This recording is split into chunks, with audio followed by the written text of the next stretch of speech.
Let's vote. Let's get out the vote. Let's get out the vote. Let's get out the vote. Let's get out the vote. Let's get out the vote. Let's get out the vote. Let's win. All right, let's get to work. 24 hours to go. On doors, talking to voters in Reading, Pennsylvania. As we've seen, today Harris avoided mentioning her opponent's name at all today.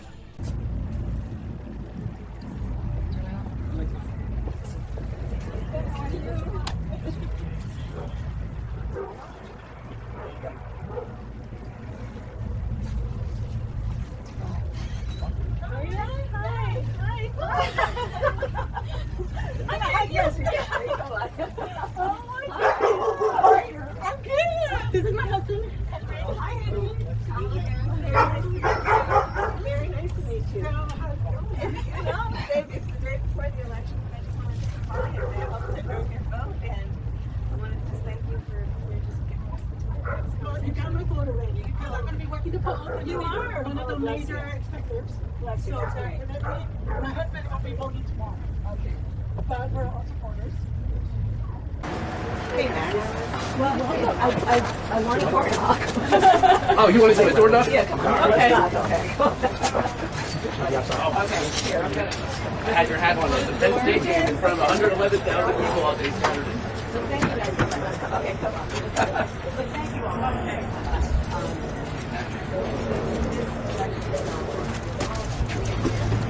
Guys, to the right, please. Thanks. It is? First vote. Yes. Tomorrow morning. January. Lo más grande de este mundo siempre me hacen sentir un orgullo profundo. Lo llamé. No me preguntaron dónde, orgulloso estoy de ustedes. Mi gente siempre responde. Vinieron todos para oírme guarachar, pero como soy de ustedes, yo le invitaría a gozar. Conmigo si van a bailar, yo le invitaría a gozar.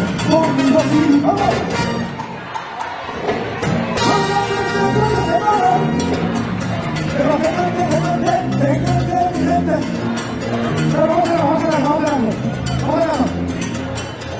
Celebrities behind her that are at the rally to attract people, and it's kind of empty, right? There are a lot of empty seats, okay? Which again suggests that people aren't showing up to her rallies because they really support her. They're showing up because they want a free concert, okay? And that has essentially been her campaign strategy, which is to give free concerts.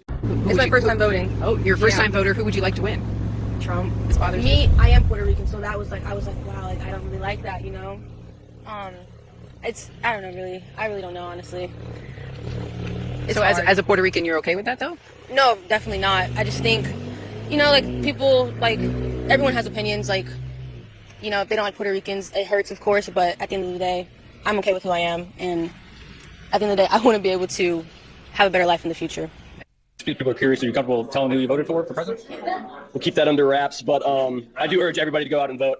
Obviously, it's super important that at the end of the day, you know, there's so many people out there, especially people I know who, you know, have that same mentality of my vote doesn't count. But, you know, when you have a bunch of people that think that it's going to sway an election, so gotta get out there. Let's go to the system, Anderson. The vote. Who'd you vote for today? I voted for Kamala Harris. Why is that? I have 3 daughters, 4 children overall, and women's rights is pretty important to them and my daughters. Sorry, I'm getting a little emotional about that. I didn't think that I was going to do that, but you know, just their bodies, their choice type of a mentality. You know, I want them to grow up in a world that's welcoming to everybody. So yeah, that's why I cast my vote today.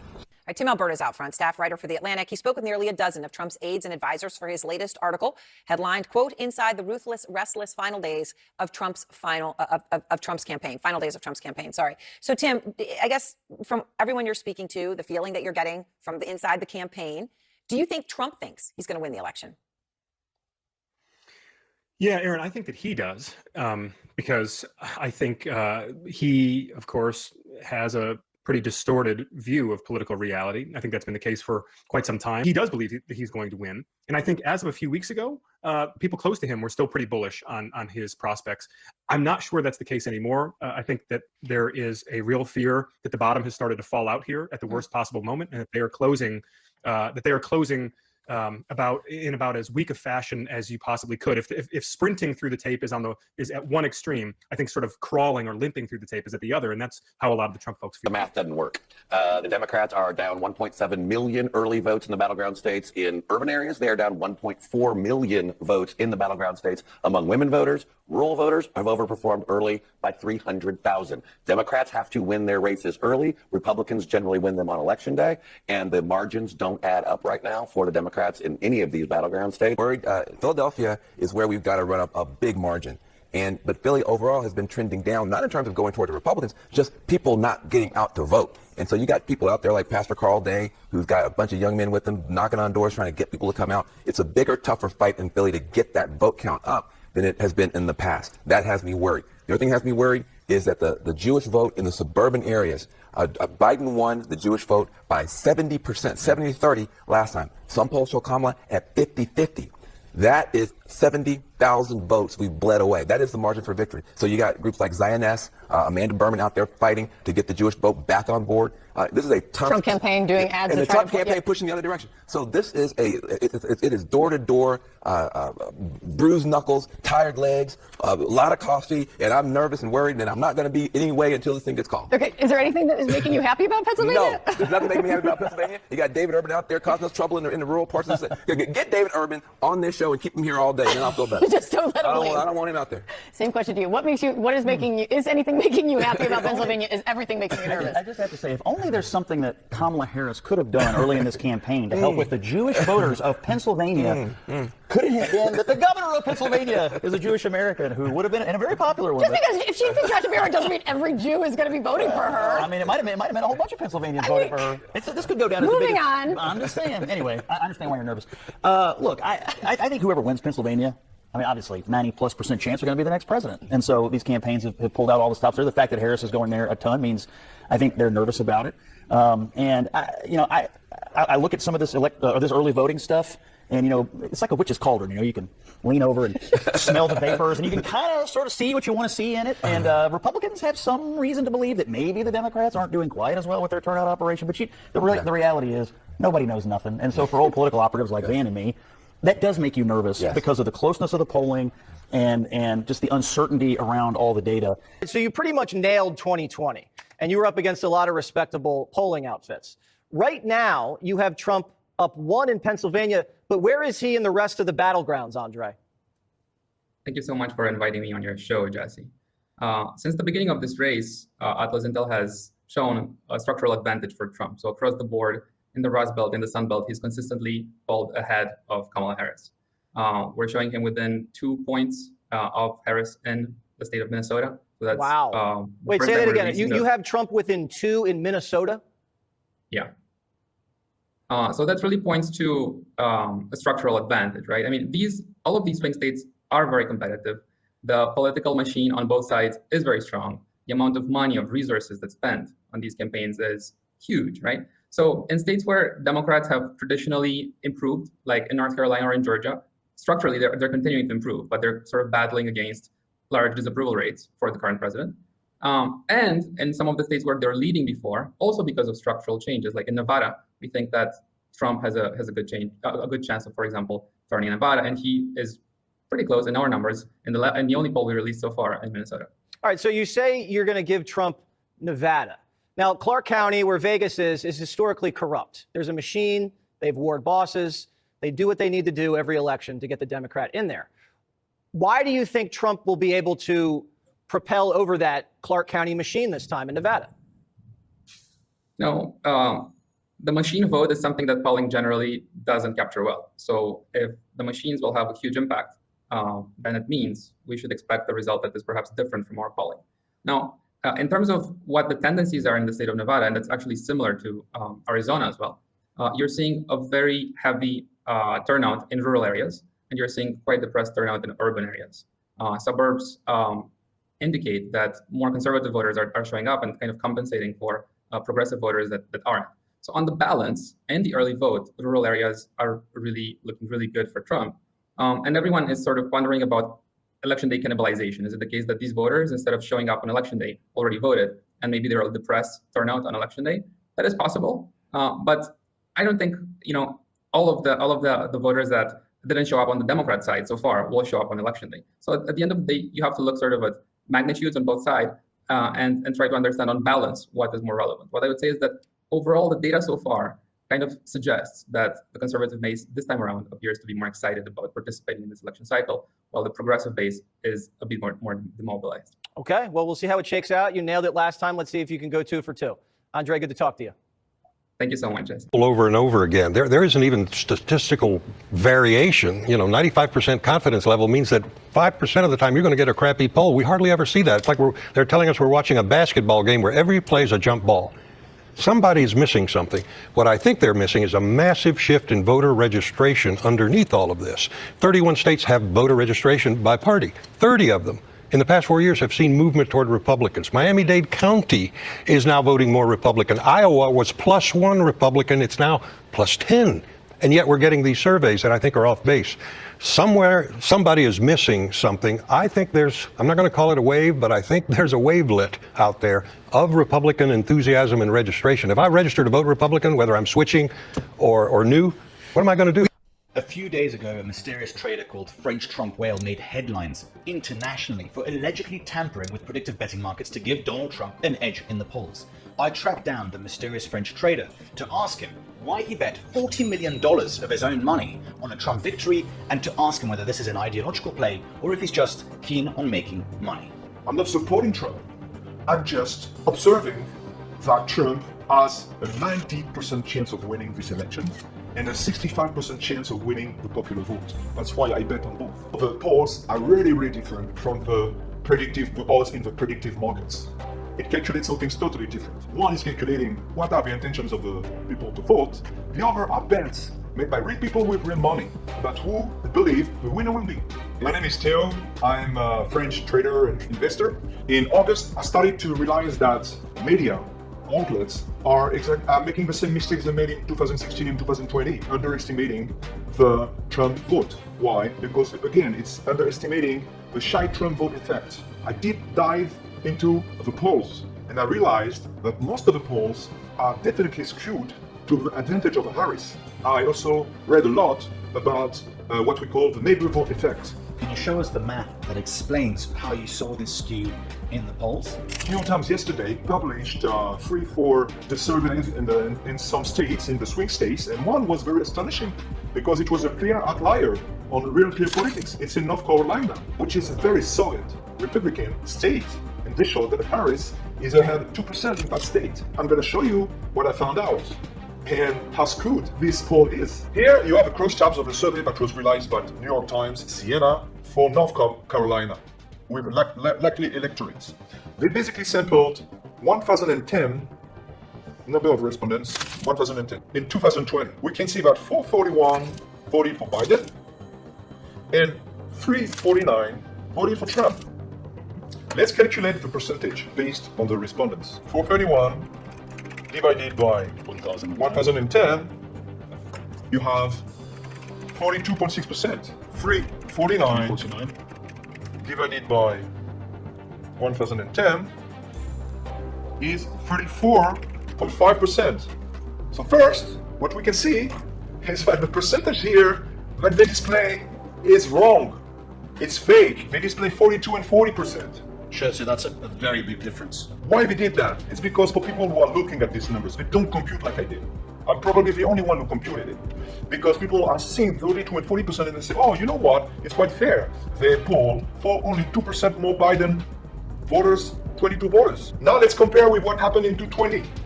What did the people really actually vote in 2020 in North Carolina? 49.9 people voted for Trump and 48.6. So basically 1.3% of people voted more for Trump. And if you compare with who they polled in this survey, you have here a difference of 8%. So basically, they're off by 9.3%. They're unrepresentative. By 9.3%, it's a huge skew to the advantage of Harris. Is this the only skew that you have, or can you demonstrate even more skews? No, first, this skews is in all New York Times cross-tabs. And I have another category I can show you that we also use another skew. It's with what we call race, education, Race education is what? Is measuring, for instance, the intentional votes of whites, people who have college, and whites who don't have college, exactly. So let's calculate, let's do exactly the same calculation. Again, the percentage are fake. 30% is not 35%, and 40% is not 32%. We can see that they sampled more white college, but white not college. Sure. And by a lot. Does this replicate across other It's states? replicated across other states. I'm at the job, we don't have the time, but I wanted also to show you the results in Wisconsin, which is totally skewed. I made also the job on Michigan, which is totally skewed, in Northern Siena. And I encourage you really to go to the Siena website, check the crosstabs, make the work I did, and you will be astonished. I tell you that Trump will outperform the polls, especially these polls, by 4 to 5% minimum. So, Theo, you're not actually a gambler, you're just a trader. Yes, that's the difference between a gambler and a trader. I am a trader because I'm based on rationals. I'm based on analytics. I'm not supporting Trump. I'm just observing that Trump has a 90% chance of winning this election and a 65% chance of winning the popular vote. That's why I bet on both. And that's why I think he will win both. What happens if he loses? If I loses, I would accept that I was wrong in my analysis, but I really doubt about that. May the odds be ever in your favor. I got to say, I think that that's with the present conditions in the country. I mean, in conventional terms, it would be a miracle that Kamala Harris could win with that kind of headwind, and also with a president. Remember, she was part of the administration. The Biden-Harris administration was 41% approved, 58% disapproved. This isn't even close to the 50%. But I want to be traditionally. Let me just finish my point, which is just that if she is able to overcome those numbers and still win this election, then she has done a remarkable job of somehow separating herself that she's part of the solution and not part of the problem. It's independent voters. They make up 31% of the electorate. That is a slightly larger share than what they made up 4 years ago. Trump is winning them by 11 points in these early exit poll results, 54% to 30%. Jake, 4 years ago, Joe Biden won independent voters in Georgia when he won the state by 9 points. So we've seen a swing of 20 points towards Trump in terms of the margin, from 9-point advantage 4 years ago with independents for Biden to now an 11-point advantage with independents for Trump in Georgia. Wow. They're Italian. And Dana, that is really significant. We see some incremental changes here and there when it comes to young voters. She's doing slightly better. Non-college whites, he's doing slightly better. But that independent swing is wild. It's a huge swing. And I just want to underscore what David said. It is a bigger percentage of the vote share. Last time around, it was 28% independents. I made up 28% of the Georgia vote. And now it is 30%. And I was right, 31%. And it is a total flip. It's a complete flip.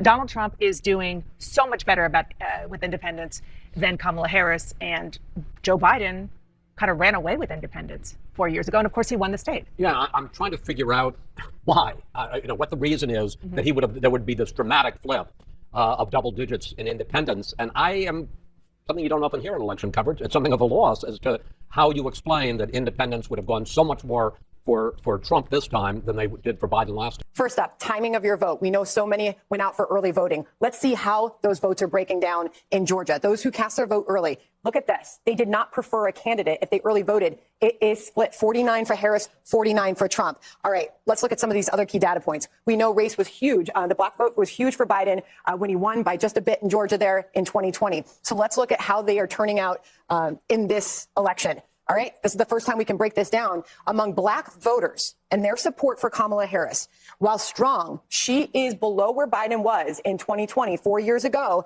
This number for Biden was more like 91. So she's running about 8 points behind where Biden was with the black vote in Georgia in 2020. All right, I have another data point where I'm going to combine this with gender, okay? So now you look at the black male voter in Georgia. We know both candidates have spent a lot of time courting them there. Democrats have been trying to convince them that they could be better for the economy. Trump has been trying to woo those voters. Remember, inflation's more than 20% in that state. With black men, Harris is at 73%, Trump at 25%. Let me give you perspective and context on that. Joe Biden in 2020 had this number at about 87%, okay? So right now, she's running about 13 points with black men behind where Joe Biden was in 2020. All right, another data point there, Brett, because I know you asked. Black women as well in Georgia. We have been watching this. Here it is. Strong showing, 89%. But let me give you the perspective on that. Joe Biden, with black women in Georgia 4 years ago, was at 95% of their support. She is also running behind with them by about 6 points. I'll leave you off with one other data point here. Again, this is the first time we are able to show you this. Education and race. Whites with no college degree in Georgia. Donald Trump, a strong showing there. He's at 77, getting 77% of their support. So we saw her crowds, and then we saw his crowds at the end. Let us hear forth, and if we can put it in stone, if we can hear forth, discount crowd sizes as an indicator on who's going to win a presidential election, because this year it didn't matter. But I do have an indictment of some of the strategy. And again, the people that said Joe Biden was the problem. Where's my camera? He was not the solution. He was not the solution. I will just note that it was. Her introduction to the country went well. The convention was a success. Her convention speech was a success. And she crushed him in the debate, and she closed stronger than he did. To your point, she hit her marks. Did she make some mistakes? Every candidate makes mistakes, and Trump's mistakes were way bigger than her mistakes, which brings you back to the fundamental question, which is, she was the sitting vice president for a president who had been, his approval rating had been hovering in between 38 and 40% for 2 years. Not all working class voters are members of unions, right? And so there's a huge portion that correct. And I think that gets overlooked. And while we can all say, but Donald Trump does absolutely nothing for them, that's true from a policy perspective. But they look around and somehow still they feel connected with his personality. They like the way he speaks. And he speaks to them and says, you are forgotten. You know what Joe Biden did? He forgave student loan debt for college educated people who have all sorts of job opportunities. You continue to be forgotten. You've actually worked in Republican circles. What is going wrong here on that front?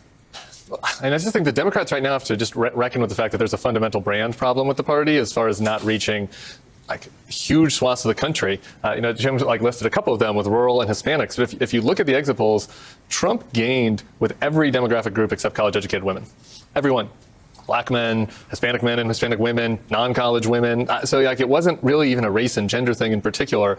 It was widespread. And there's a brand issue. To your reference about my kind of time at the Republican Party, I look back at 2012 when we lost with Romney, right? And afterwards we did the autopsy and we looked at it and we're like, we need to fix this little thing or that little thing. And that might make the difference if we reached out to this group more or that group.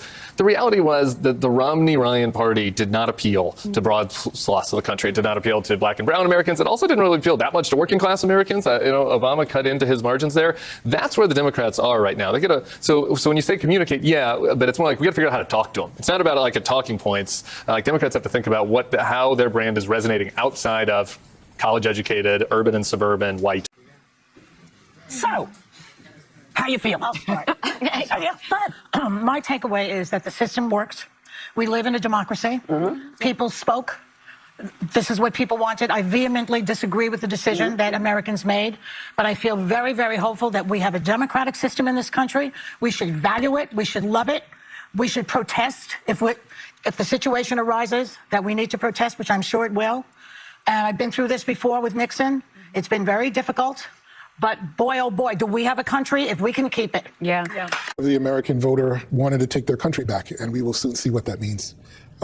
There are levels of sexism and racism that clearly a lot of people in this country are willing to tolerate, which is also something that, we may have woken up in the same country in a sense, but that becomes much more clear this morning. I would also say that there were conversations for over a week, 2 weeks, 3 weeks about how black men weren't doing their part. Black people did their part and did everything they needed to do, including the black woman who ran. So this isn't, and going to a point that Mike Memoli had made earlier, this isn't a Democratic problem per se, because it's not a problem that can be solved with a campaign. These are deep-rooted issues in our country that we absolutely need to address. I don't know. I'm profoundly disturbed. I think if you look at the New York Times this morning, the headline was America makes a perilous choice. I think that in 2016, we didn't know what we would get from a Trump administration, but we know now. And we know now that he will have almost unfettered power. And so I worry, not about myself, actually. I don't worry about my station in life. I worry about the working class. I worry about my mother, a retired teacher. I worry about our elderly and their Social Security and their Medicare. I worry about my children's future, especially my daughter, who now has less rights than I have. And I remember my father telling me many, many years ago that I was the first person in his family to enjoy full civil rights. And now I have less civil rights than I had when he told me that. So again, I'm profoundly disturbed that the 14th Amendment of the Constitution did not prevent someone who participated in an insurrection from becoming president of the United States. I think that going forward, the convicted felon box on employment applications better be taken off, because if you can be the president of the United States, should not be prevented from employment in this country, because I remember applying for my jobs as a federal prosecutor, and there was a box for convicted felons. Well, and so that box better be taken off. And I think our healthcare system is now at risk. I think no fluoride for anyone. Yeah, economists have made clear that he's going to increase the debt by $7.75 trillion. I'm worried about mass deportation and internment camps, and I'm also worried about Elon Musk warning Americans to prepare for temporary hardship. I'm surprised at the result, but I'm not surprised. As a woman of color, I was so hopeful that a mixed race woman married to a Jewish guy could be elected president of this country. And I think that it had nothing to do with policy. I think this was a referendum of cultural resentment in this country. Well, I think it has to do with a lot of things, that being one of them. I'm obviously very disappointed. I'm very sad. I was at the Kamala Harris headquarters yesterday in Washington, and it was a very sad scene. The mood turned immediately. Well, I want to dig further into the demographics, because black women tried to save this country again last night. 92% of black women voted for the vice president. You have Latinas in the 70 percentile voting for the vice president. What we did not have is white women, who voted about 52%, right, for Donald Trump. Uneducated white women, is my understanding. You have Latino men actually voting more for him, and you have and black men was not the story. We're not the story here, because they voted almost 80% for the vice president. Right. So why do you think that uneducated white women voted against their reproductive health freedoms, and why do you think Latino men voted in favor of someone that's going to deport, says he's going to deport the majority of his community? White women like being called uneducated white women. I think the economy matters, national security matters. But when you put people in these boxes, I think that's a takeaway from this race. We have to look at the demographics of it. And I just say really quickly, too, Democrats need to be mature, and they need to be honest. And they need to say, yes, there's misogyny. But it's not just misogyny from white men. It's misogyny from Hispanic men. Right. It's misogyny from black men, things we've all been talking about, who do not want a woman leading them. Might be race issues with Hispanics. They don't want a black woman as president of the United States. You know, the Democratic Party, I've always found, when you're sitting around talking, they love to just sort of balkanize everybody into these separate groups and say, oh, white people don't like women and black people. No, it is time for the Democrats to say, okay, and you and I have talked about this before, a lot of Hispanic voters have problems with black candidates. Right. And with other Hispanics. You've got some that don't like each other. And some of the most misogynist things I've heard going on this Get Out the Vote tour came from black men. I mean, misogynist things. So you're absolutely right. It's not simplistic. And we've got to have real honest conversations about it. Real honest conversations. I'm sorry. No!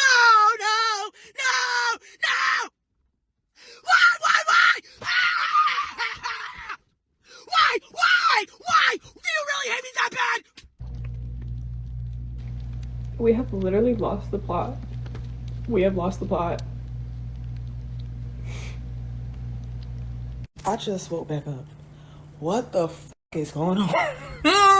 America, y'all dead ass? Dead ass?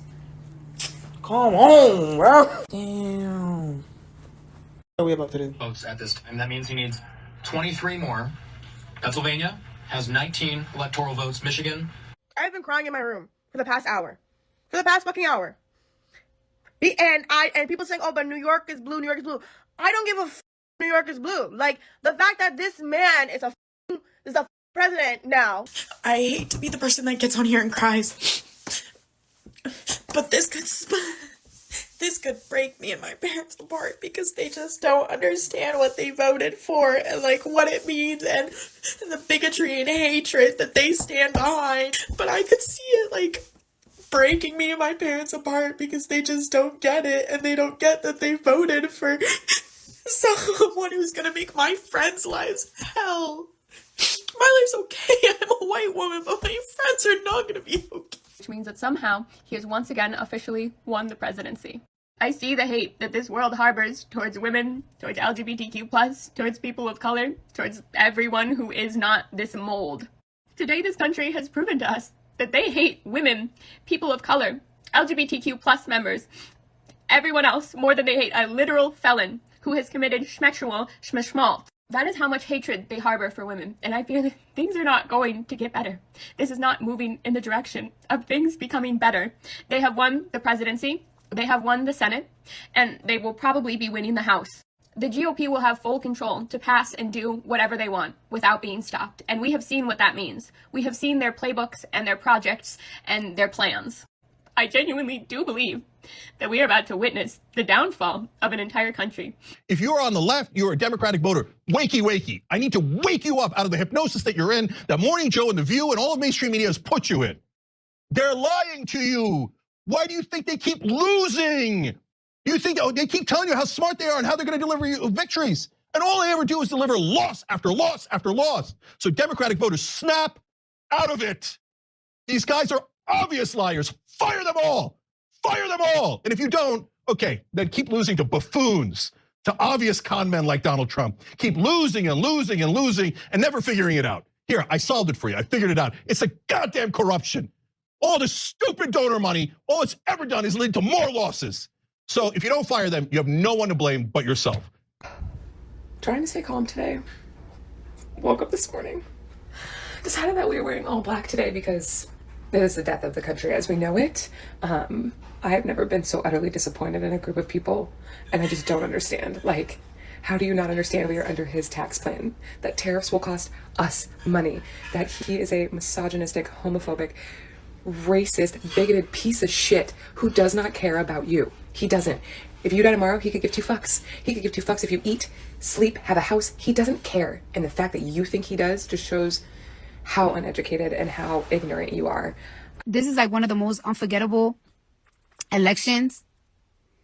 And I love her. And I don't say I love a lot of people. Y'all know that because I hate everybody. So this is history. Cardi, when you, I swear to God, my academics are like, I'm sick of you. I'm sick. Get away. Get away from me. Sick of you. I'm sad. I'm really, really sad. I'm really sad. But I just wanted to say that America failed women tonight. Much in my, right now, I don't even know what to do. I've never hated red so much in my life until now. Honey, you gonna say, we'll see if you still scream Go Trump in the next few months. Let's see. It's about to be so many black men being pulled over and gunned down for no freaking reason. Oh, white privilege is gonna be so high right now. I'm just gonna go ahead and say what I really want to say, because I think the fact that so many people allowed for this man, this raging bigot, this man who has literally taken away people's rights, that they voted for this man because of their lack of education, because of their lack of understanding how the basic branches of government works, because of everything under the sun, misogyny, hatred, but also just stupidity. I am so absolutely infuriated because not only is this man looking like he's going to become president, the Congress is about to be Republican. The fact that I have to clock into work after this, like nothing ever happened, this just made me lose complete faith in this entire country as a whole. Like, it really makes me not want anything to do with this country. So for me to go to work, it's like, why? Like, what is the point in even participating in this damn country at this point? Like, what's the point? Like, it has literally shown that it does not give a f about people like me or like any marginalized community at that.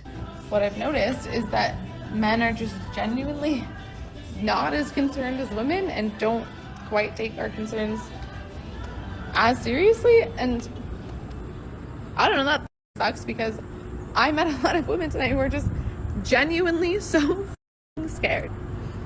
So yeah, let me know, I guess. I can't do this anymore. I'm literally sick. I'm literally sick to my stomach. What has happened to America? What has happened to democracy? What has happened to freedom? I'm done. This is a message to anyone who follows me. If you voted for Trump, unfollow me and block me. If you didn't vote, unfollow me and block me. The fact that it's this close means I've lost all hope in the American people. Like, it should not be this close. Why would anyone vote for this person? He's so evil. He's so demented. Kamala's not perfect. We all know that. We all know that. She is not a convicted felon, rapist, crazy fascist, dictator, psycho. What I was saying was for the first 6 months of 2025, whatever successes we're going to get on this TV show and claim that Donald Trump has had are going to be because of the simple fact that the policies put in place were working, and people will begin to feel it by then, although they don't feel it now. All right, before we wrap up here, Alex Thompson, you have been covering the Biden campaign, followed by the very abbreviated Harris campaign. We have not heard from her yet. We expect to hear from her in the morning. What are you hearing from inside the campaign right now about how they think this happened? What the questions are that are being raised? I mean, I certainly have already heard some quiet so far, but people saying, well, if Joe Biden had still been at the top of the ticket, would this have been different? I'm, of course, skeptical of that, but I want to know what you're hearing. Yeah, the finger pointing is already starting, and it's only going to become more direct. I'll just give you 2 quotes from people that I talked to tonight. This is a former Biden advisor. How do you spend $1 billion and not win? What the F? Well done. There's a lot of F-bombs that get through. Washington, D.C. Of course, now we look forward to what she'll say at 4, Jackie. What has the Harris campaign been saying to Democrats?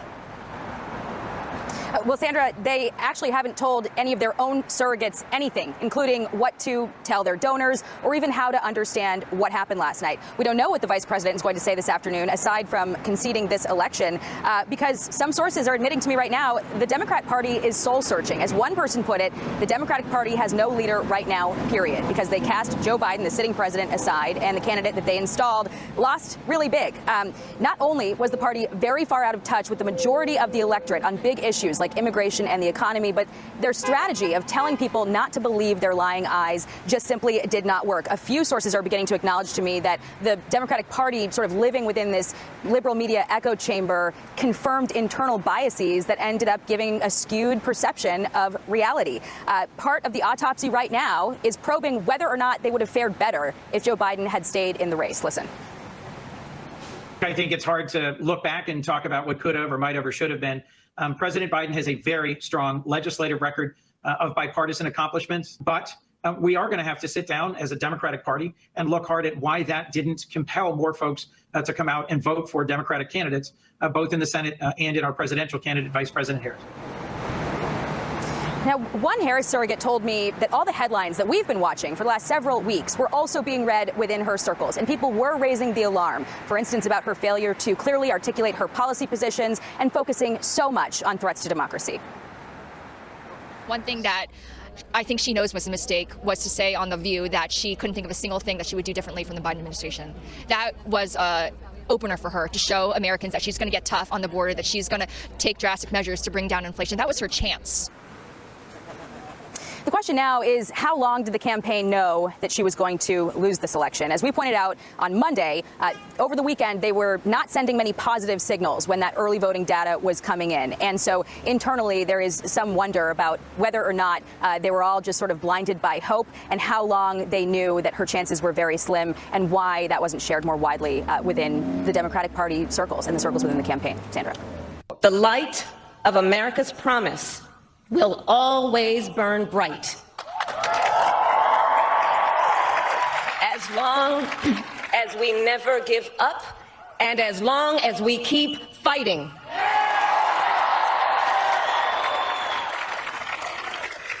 To my beloved Doug and our family, I love you so very much. To President Biden and Dr. Biden, thank you for your faith and support. To Governor Walz and the Walz family, I know your service to our nation will continue.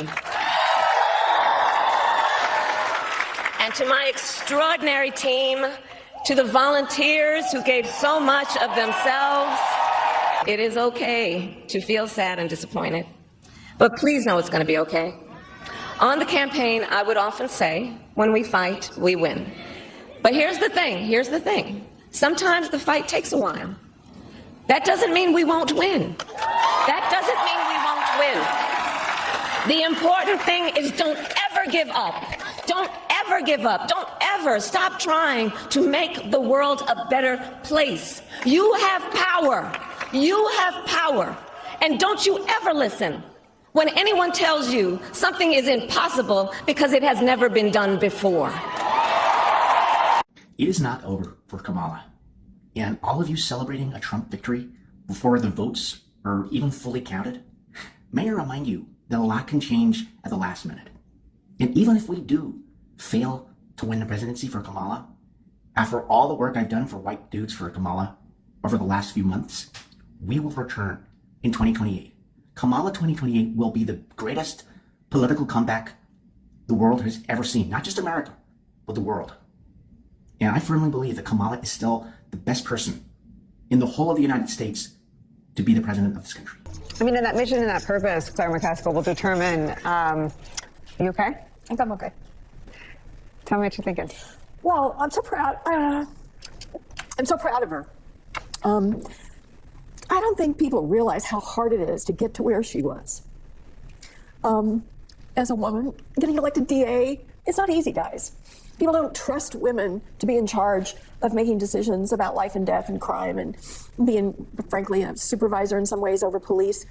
Her fighting through the primary thicket of California politics to become Attorney General, really hard. I mean, this is really hard stuff.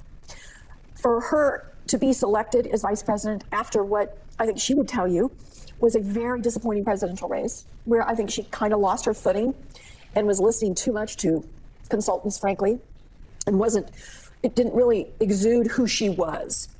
And then to be vice president and to step into the most difficult situation in the world, where she had to be completely loyal to Joe Biden and respectful of the fact that he had chosen her, but yet maneuver in a situation. I mean, such political skill. It is just inspiring.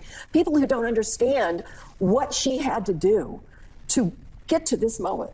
And so I'm just very proud of her. I am so I'm trying to be too emotional because the reality is, you know, Miss Shyamala came to this country like my mama did.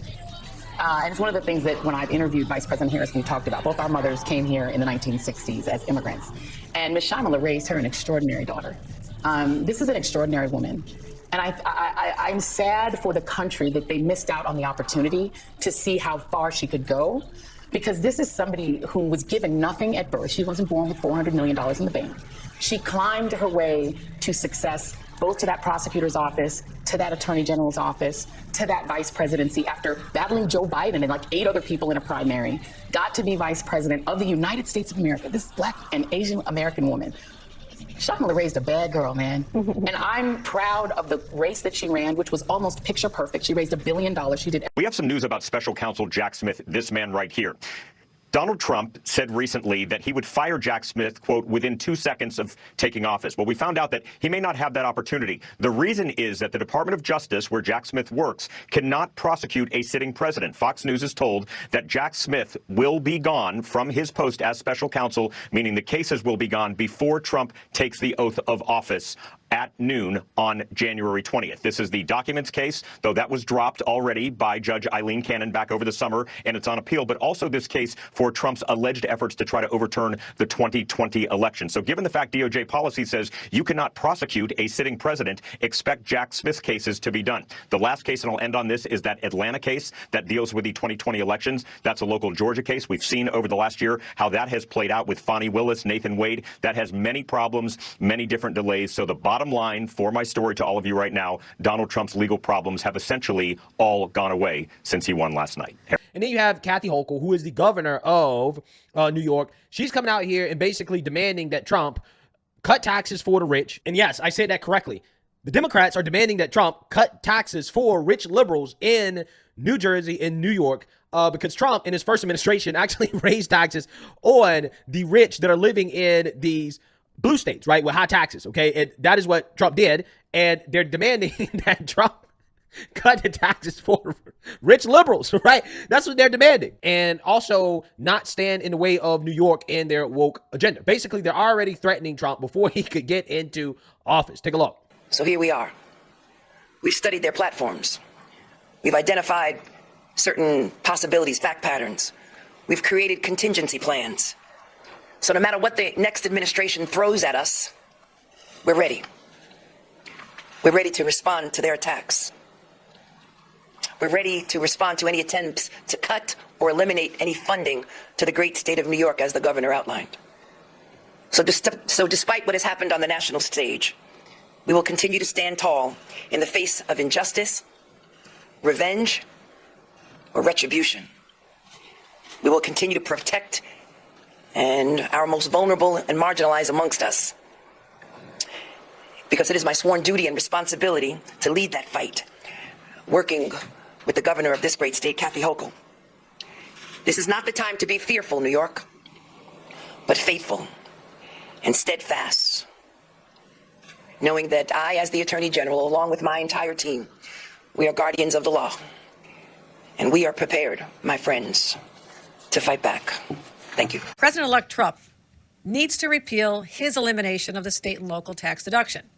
He also needs to support our ongoing efforts to support our transit, support the Gateway Tunnel, the 2nd Avenue subway, and fund major critical infrastructure, again, particularly the MTA.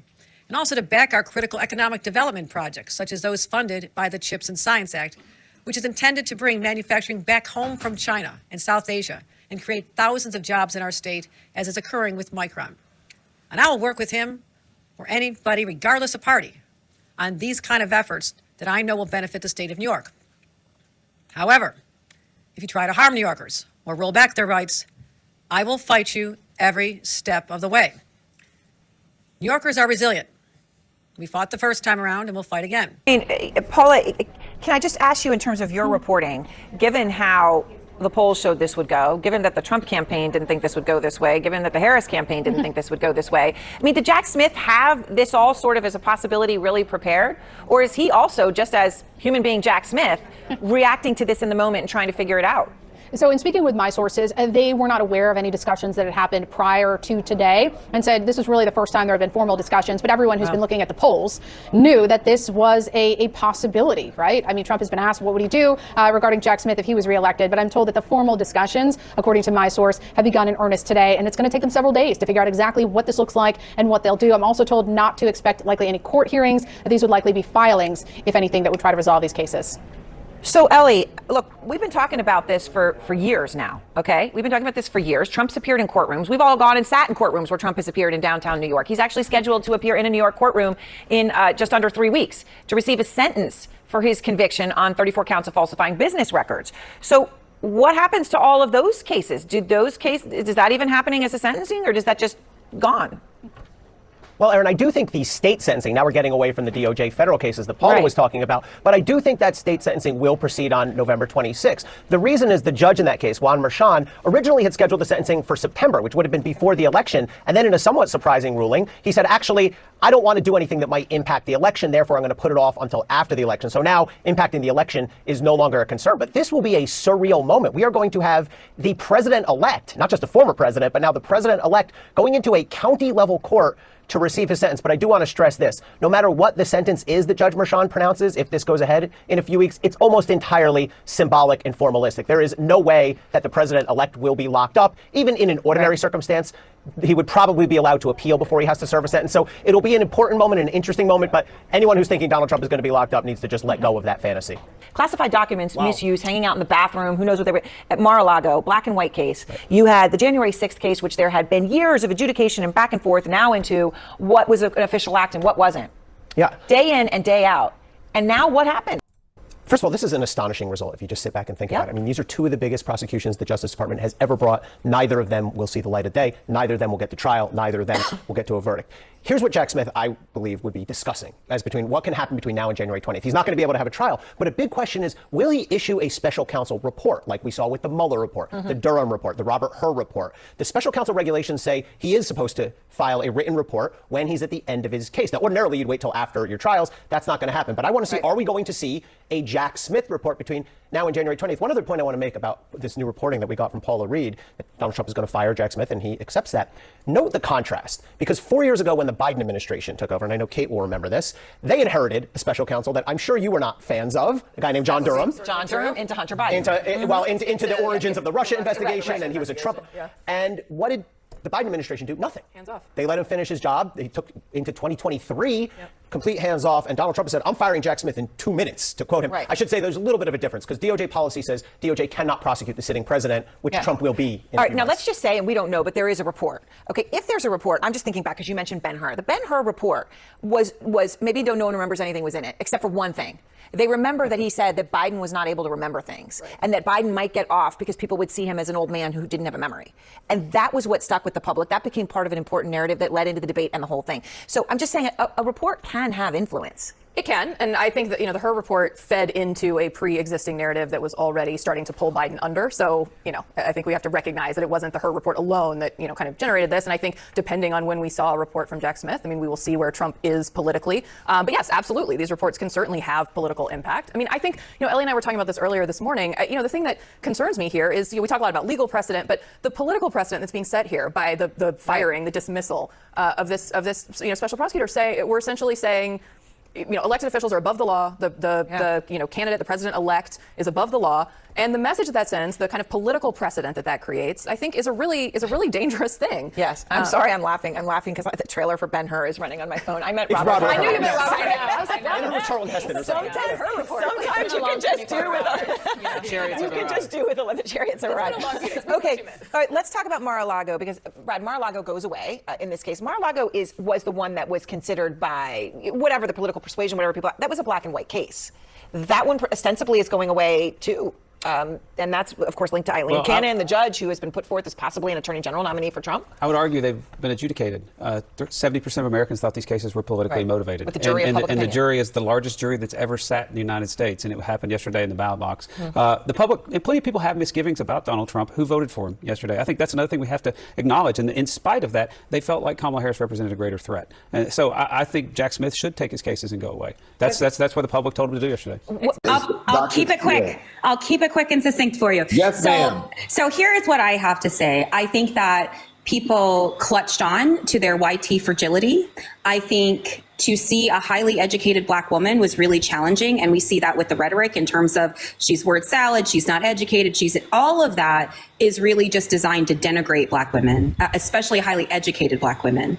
And I just think it really comes out of that unconscious bias and confirmation bias. I think a lot of YT people, for whatever reason, they just refuse to see that racism exists, that misogyny exists, and they want to clutch onto that emotional comfort. And unfortunately is going to be their downfall, I believe. So that's all I have to say. Well, I will say that, look, it's always always looking for other excuses as well, that it's something other than what it is. Most times, the most obvious answer is the correct answer. And yes, you are right in that. That was a big part of it. I don't believe it was all of it, but we live in a very racist and sexist society. That's God's honest truth. Okay? Yeah. And I also think there's an issue with the way, like, liberals feel free to just demonize white people in general, right? Like, it turns people off. And if they're constantly told over and over again that they're the enemy, they're everything that's wrong with this country, every bad thing that's happened here is because of, the white European settlers and the white people who are here. Like, if one party is telling them they're the bad guys and they're not wanted and they're the root of every problem in the country, do you think that part of the electorate is going to vote for you?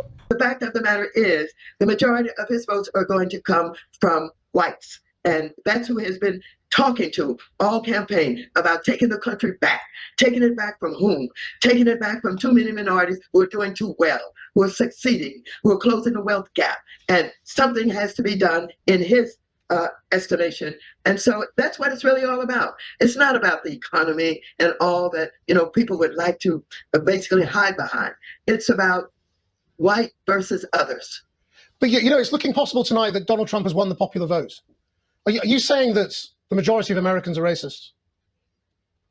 I'm saying the majority of the Americans will buy into anything as long as they believe that somehow they will have more advantage, they will have more ownership, that they don't have to worry about others who will be equal to them. You can call it what you want, but that's the way it is. What is the lesson that your party should have learned? Well, the Democratic Party worked very hard, and they raised, substantial sum of money. We had great candidates, and so Trump had a following, basically generally led by whites. White males voted in big numbers. He had a few from the other race groups that joined in, like the Latinos at 45%, and black men at about the same rate that they did when they voted for him before, at about 20%. That combination won. And so it is not that Democrats did not work hard, did not do a great job. We had an unusual situation where we had a black woman, which this country has never seen before. A combination of all of those things led to his win. I will not push back on the idea that race and sex matter in American politics. I think they do. I don't know that it was the controlling variable, and you don't suggest otherwise. To me, it seemed to be that the Democrats thought Trump stinks is enough. And Senator Bernie Sanders said something that reminded me of you, which is why I wanted you on the show tonight, Maxine, which is Democratic Party used to be, we are all about doing for working people. That's what we do. That's what Mario Cuomo's party, that's what Maxine Waters' party was. You are now seen as not that, even by Bernie Sanders. Quickly, before I let you go, and I appreciate you, you can't tell me what hasn't happened yet, but will you work with Donald Trump and his party, or are you going to work on ways to investigate him? Well, Donald Trump is whom he is. He is a liar. He is someone who has abandoned his own party. This is a man who is in line with Putin and Kim Jong-un in North Korea. He doesn't give a damn about patriotism. So are you asking me, can I work with him? What can I do to, I guess, not investigate him? He'll only get investigated when he does bad things. He has been investigated. He has been charged, not because someone was out to get him. It is because he performed ungodly things. This is a man who has no moral compass. So what are you asking me? You're asking me to somehow not see all of that, not understand that? That is not possible. He is who he is, and he's going to continue to be whom he is. He said he's going to get retribution from those who have not worked with him, who don't like him. He's out to get people like me, et cetera, et cetera. What should I do? Talk about I love Trump, I want to work with him? I think that he is not someone who can ever be worked with. Look, later on that episode of The View, Hostin and Alyssa Farah Griffin got into an argument over Hostin blaming white women specifically for voting against their own interests. So let's take a look at that.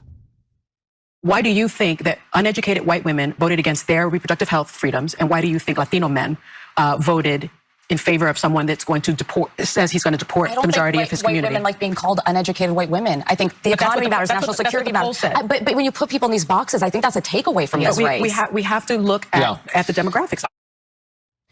Also, I think it's worth noting that, there are some red states that attempted to ban abortion or severely restrict abortion, but the people in those states voted in favor of ballot initiatives to legalize abortion, to reverse the negative impact of the reversal of Roe v. Wade. So saying that people are voting against their best interests kind of doesn't make sense when it comes to the reproductive rights issue, because what was Kamala Harris supposed to do?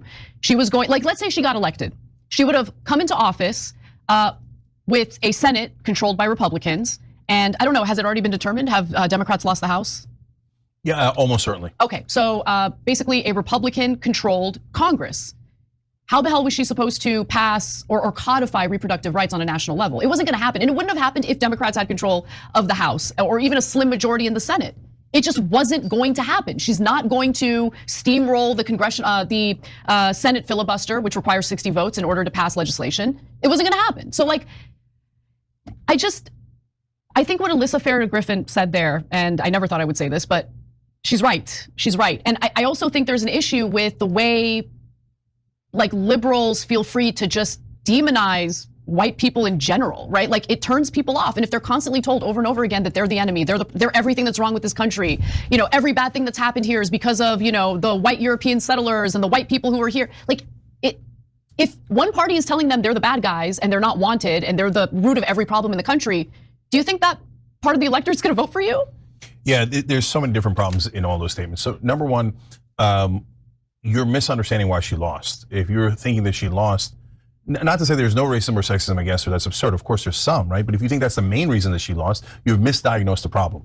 The main reason she lost is because Democrats don't deliver and they run establishment campaigns and not populist campaigns.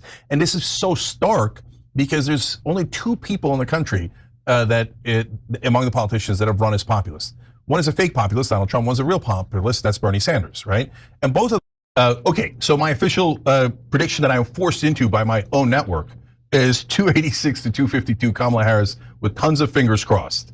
And the number one reason why I'm crossing those fingers is because 4 years with Donald Trump will be utter chaos, anarchy, pilfering, oligarchy, amplified on steroids, putting his donors completely in charge of the government. Nostradamus of presidential elections. Historian Alan Lichtman from American University predicted 9 of the last 10 elections correctly. And he has a prediction who will win the Oval Office in 2024. Joining me now on the morning show, Alan Lichtman. It is a pleasure. Appreciate you. Thank you so much. And I would say 10 out of 10. I think I got 2,000 right, as I proved in my report to the U.S. Commission on Civil Rights. Gore should have won that election, but for the tossing out of black votes. Who do you think is going to occupy the White House? According to the keys to the White House, the incumbent Democrats, Harris, the nominee, are down 4 keys. It takes 6 or more false keys to count them out and predict that Donald Trump will return to the White House. That's why my prediction system, with a 40-plus year track record, predicts that Kamala Harris will be a new path-breaking president, the first woman president, and the first president of mixed African and Asian descent. Kind of foreshadowing where America's going. We're rapidly becoming a majority-minority country. Old white guys like me are on the decline. I can't believe it. I'm kind of in shock right now. I've been our country. I've been hopeful this whole time. I know you've been more hopeful than me. I think it's gone. It's just not. There's just not enough room to make up. The math isn't there. No, the math doesn't work. Numbers don't lie. I'm a numbers guy. You're a numbers guy. What point should we pack it in? Whenever you want. Well, I'll go to 1 anyway. That'll be what, 5 hours? Yeah. Hours. That's pretty good for an old man, huh? I just can't I'm believe not worried for myself, but all of these young people. I just can't believe it. It is hard to believe. I just can't believe after this guy has essentially attempted to take down our democracy already, that people want to give him another chance. Yeah. Oh, the democracy's gone. I always try to come here and put a positive face on everything, but there is something going on that is terrifying me. When I woke up this morning, we had lost 5,000 YouTube subscribers compared to where we were last night. So I started texting, and I texted Brian Tyler Cohen, and I texted Tyler Cohen and Brian Cohen and Brian Tyler, all of them. I texted all of them. I texted Jesse Dollemore. I texted Luke Beasley and Farron Cousins and Sam Cedar. And every single one of our channels since last night is hemorrhaging subscribers. It is not just YouTube subscribers. We are seeing record cancellations of paid memberships, record cancellations. These are the people that keep the show running. Now, for a moment, I thought, if it's just YouTube, maybe YouTube is purging people who are inactive subscribers. And once a year, usually YouTube does this and you see a little decline and then numbers go back up. They're not doing it. They're not doing it. And if that were the case, we wouldn't be seeing paid membership cancellations on the website. So now I understand what is going on. It's terrifying, but it is happening. A lot of people are checking out. I heard anecdotally from a couple dozen people who said, David, I just can't do it anymore. I just can't do it. I'm checking out. I'm out. And the reason that this is terrifying, not only because it puts everybody in left-wing media's livelihoods at stake and at risk, it terrifies me because our instinct is the opposite of what the right does, and we will get crushed if this is the way we respond to a defeat. And so when I lose 5,000 subscribers and Brian loses thousands and Ring of Fire loses thousands and everybody's losing thousands of subscribers, but when we start canceling the subscriptions, we are in an algorithmic desubscription spiral right now, because when people start unsubscribing on YouTube, YouTube thinks, we probably shouldn't recommend this content because it's generating a lot of unsubscribes. So then the content doesn't get recommended. And then the message doesn't get out. And I'm going to go look up what the actual result was from the Iowa sales poll, and it's going to be like Trump +9. Like the first tweet I saw, it said Kamala +3. I'm like, nope, that can't be right. I gotta fact check that. This is just a rando Twitter account. It can't possibly be right. It is right. 3 seconds later, they started talking about it on CNN. Wow. Nobody could have seen this strong of a result for Kamala coming out of Iowa. And again, that is for the other states, they got to be in panic mode right now, bro. Because a poll like this means it now, without a doubt, a very comfortable victory for Kamala is on the table. The major pollsters, who are supposedly the most reputable, herding, which means basically punting and calling it 50-50, right? Or 1 point up here, 1 point down here. They don't mention that. And they also don't mention there is an entire cottage industry of Republican pollsters whose sole job is to pretend like Republicans are up way more than they are, right? Now, to be fair, people say, well, those pollsters were the most correct in 2020. But what they don't tell you is they were the most incorrect in 2022, which is more recent, when everybody and their grandma said there was going to be a massive red wave, a historic red wave. All those pollsters said, the biggest red wave you've ever seen. And it wasn't. It was barely a red trickle. Democrats massively overperformed. Okay, so if you have one cottage industry of like 10 different pollsters that are right-wing hack pollsters who are lying, and then the reputable pollsters are just punting and calling it 50-50, it's giving you a misleading picture of a super close race, or if anything, Trump is slightly up. When all of the real data we have, if anything, is showing the opposite. Namely, there's one super thorough poll from YouGov. They are not hurting. They did 48,000 likely voters, and they found Kamala +4. The Seltzer poll had Kamala +3 in Iowa, a state she should be losing by 10 points. And then you have the early voting numbers, which have been very good for Kamala and the Democrats. And so this is what they're saying. I'm way more bullish on Kamala than they are, which is why my bad map for Kamala, as I pointed out, is Kamala 276. My good map for Kamala is Kamala 355, where she wins Iowa and Florida. Polymarket, which is the Peter Thiel associated prediction market, has it for Trump by roughly 62 to 38. This is, of course, the big criticism of this is totally being pushed by rich Trump supporters dumping money in for Trump, and it doesn't really reflect the likely outcomes, but this has it at roughly 62. This is going to be close electorally, unless it's not. And let me explain that. One of the growing narratives about all of the polling is that there is herding going on. Herding being the idea that you have a bunch of polls clustered around a coin flip, and then that you come in as a pollster, you do a poll and you go, oh my goodness, it's looking like a Kamala blowout. I don't want to be the outlier here. I don't want to be really wrong. I'd rather be as wrong as everybody else. So then you get a poll that says, I think Kamala's going to crush. And you say, well, let me adjust some of the crosstabs and the methodology and the sampling and the weighting so that my poll ends up looking just like all the others. And then the next poll comes in and does the same thing. So there is a possibility, if that theory is convincing to you, there is a possibility that this is not close. If it's not close, it's tough to imagine Trump blowing out Kamala. It's easier to imagine Kamala Harris blowing out Trump.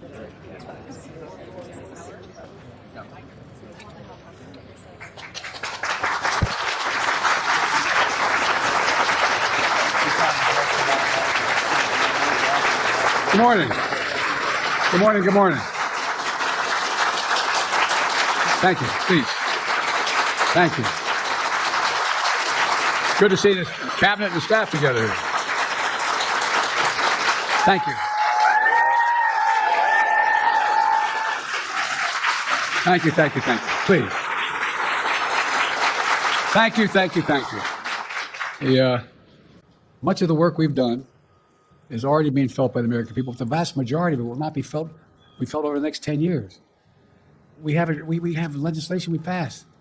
It's just only now just really kicking in.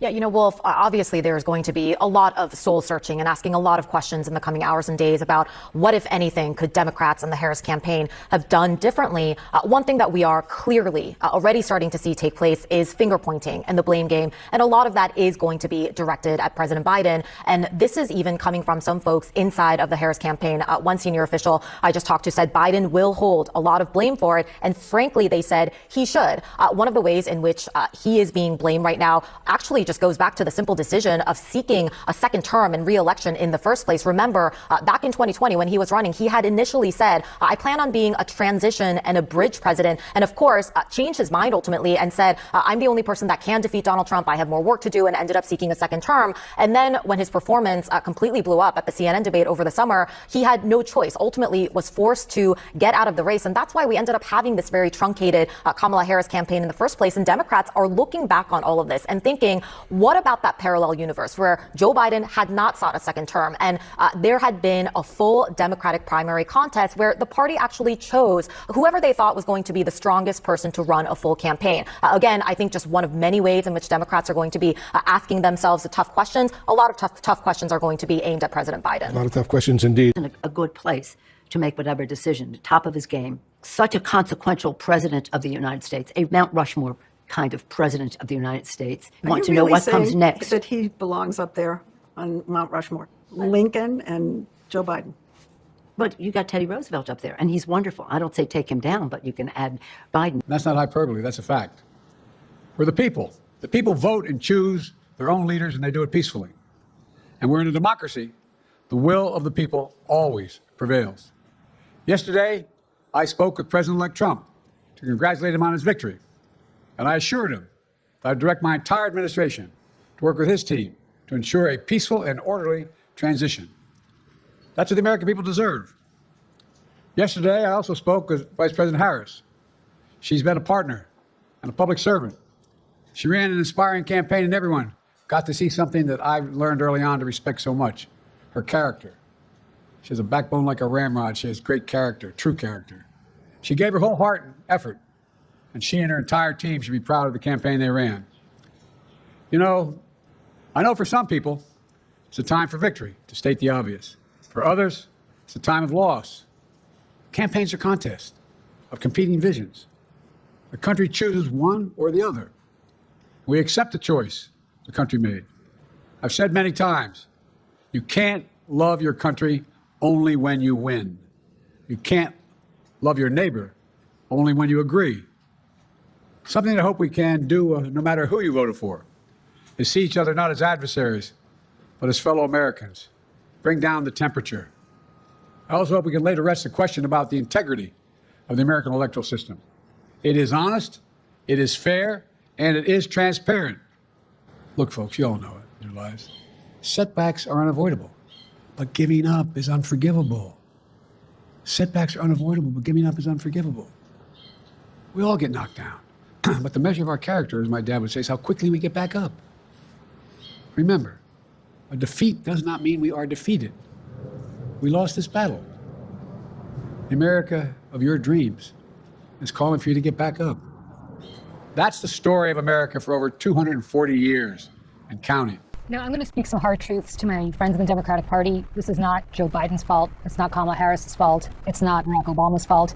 It is the fault of the Democratic Party in not knowing how to communicate effectively to voters. We are not the party of common sense, which is what the message that voters sent to us. For a number of reasons. We don't know how to speak to voters. When we address Latino, and language has meaning. When we address Latino voters as Latinx, for instance, because that's the politically correct thing to do, it makes them think that we don't even live on the same planet as they do. When we are too afraid to say that, hey, college kids, if you're trashing a campus at Columbia University because you're unhappy about some sort of policy and you're taking over a university and you're trashing it and preventing other students from learning, that is unacceptable. But we're so worried about alienating one or another cohort in our coalition that we don't know what to say when normal people look at that and say, wait a second, I send my kids to college so they can learn, not so that they can burn buildings and trash lawns, right? And so on and so forth. When we put pronouns after names and say she, her, as opposed to saying, you know what, if I call you by the wrong pronoun, call me out, I'm sorry, I won't do it again. But stop with the virtue signaling and just speak to people like they're normal. There's nothing I'm going to say to Shermichael that I'm not going to say to you, that I'm not going to say to somebody else. I speak the same language to everybody. But that's not what Democrats do. We constantly try to parse out different ways of speaking to different cohorts because our focus groups or our polling shows that so-and-so appeals to such and such. That's not how normal people think. It's not common sense. And we need to start being the party of common sense again. Joe Biden is not responsible for that. Neither is Kamala Harris. It is a problem that Democrats have had for years. I've been banging the drum on this for, I don't know how, probably 10 years, if not longer on this. We need to get back to being the party of common sense, that people look at us and say, we understand you. We appreciate what you say because you speak our language. And until we do that, we should stop blaming other people for our own mistakes. And it's this idea of I want to be with the side that's waving the biggest flag. I want to fit in. And there is a huge element, to be honest, of anti-blackness in a lot of this, anti-black Americanness specifically. And Paula and I have talked about this, that there is a part of that anti-blackness is a piece of it, even though Enrique Tarrio, who's the head of the Proud Boys, is a black Latino, but he's down with white supremacists, down with them. And there's this idea that I'm black, but I'm not black. I may look black to you. I may be black if I'm walking through Bloomingdale's and get followed around. But in my mind, I'm identifying with whiteness because whiteness means privilege and it means not being a black American. This has to be unpacked because this shift among Latino men is significant. And it says something about where we're going in this country, about whether we can create an appeal. There's also, the last thing I will throw in is the creation of the idea that everything that Vice President Harris was proposing is communism. That is a potent argument for a lot of Latinos. 55% of Latino men voted for Trump versus, 26% in 2020. What was the main difference, Latino men, from election to election? What was the main difference, besides Trump really growing his rhetoric against Latinos? That he was running against a black woman. In 2024, Trump is running against a black woman. And selfish, self-centered, misogynistic Latino men could not fucking handle it. The fact that so many Latino men voted for Trump this election is embarrassing and pathetic. Trump won 54% of Latino male voters this election compared to 36% in 2020. This is the same man who ran a campaign on wanting to round up Latinos, is calling for the largest deportation operation in American history, recently had a speaker at his rally call Puerto Rico trash, and wants to end birthright citizenship for the children of undocumented immigrants. Like, do y'all really seek white validation that badly, or does the machismo in you really stop you from voting for a woman? For Trump, it is time to embrace the consequences of your actions. I've always been a firm believer of fighting fire with fire. If somebody goes low, I'll go lower. Now, with that being said, I know for a fact that most Latinos for Trump have undocumented family members, whether that be their parents, siblings, aunts, uncles, etc. So if you know of a Latino who voted for Trump, I urge you to call this number and report said family members. It's time that these Latinos for Trump get a taste of their own medicine and a taste of poetic justice. Now, I know what you may be thinking, Angel, this is extreme, and I agree, but extreme problems call for extreme solutions. And unfortunately, many innocent people are going to be affected by this, but You can't be that innocent if you raised a Latino for Trump. And before all of the Latinos for Trump come at me all angry, this is what you wanted. This is what you voted for. You should be happy. Let me see that smile. But there you have it, guys. Once again, there is that number. You know what to do. It's time that these Latinos for Trump learn the hard way. But anyways, let me know what you guys think. And I may offend some people with what I'm going to say, and I don't give a fuck. To all you Latinos that voted for Trump, I hope he mass deports you and your entire family. Whether you were here legally or not, you got to go. I hope he does that. To you black men who your fragile ego couldn't take a black woman in office, so you either voted for Trump or you didn't vote at all, the police will now have carte blanche to murder you right where the fuck you stand. And when they do that, there's not going to be no GoFundMes. Don't ask your family to ask us for shit. But don't expect sympathy. Don't expect protest in the streets. We're not doing that. Black women, we're done. We're done. We did our due diligence for this century and the next. We've done enough. We're not doing anymore. To you white women that once again voted against your fucking interests, when your husbands start knocking you into the middle of fucking next week and you can't do anything about it because no fault divorce is in play, I want you to take those black eyes and those busted lips as a personal thank you from Donald J. Trump each and every time you get hit. Take it. Don't look for nobody else. Don't ask for help. Take your beatings. For all of y'all that voted for Trump, I hope you get exactly what you voted for. Because the only thing he did was make America great for the people that it was great for from the beginning, white men. That's what he did. He couldn't run the risk of whiteness no longer being the default, not being allowed to fail up. So when you're bleeding out somewhere and there's a medical emergency and you can't get no help, women who voted for him, you didn't give a so we don't give a that's how it is. This isn't America anymore. I don't know what it is, but it's not going to be America. And if you think that Trump is going to be in that office for 4 years, you're insane. Because we're about to be in a real live action episode of scandal. Because your next president is not Donald Trump, it's J.D. Vance. Because trust and believe. Because in terms of the economy of the city and the possibilities that the president might try to deport some migrants, I know we have sanctuary city issues here, but I'm wondering if you're concerned that if migrants leave because of their fears of what's going to happen, if this could adversely affect the city economy because there'll be a loss of people working and a loss of tax income, and are you worried that it will affect the city's bottom line? Well, our city's bottom line was affected, where 220,000 migrants and asylum seekers were placed in the city without any federal assistance that was substantial. We were impacted, billions of dollars. Well, the return of Donald Trump to the White House is expected to have ramifications, not just around the country, but right here as in the city as well. Moments ago, Mayor Adams spoke out on the results of the election, and Morgan McKay joining us now live from City Hall. Morgan, what was his reaction, and was it surprising to you?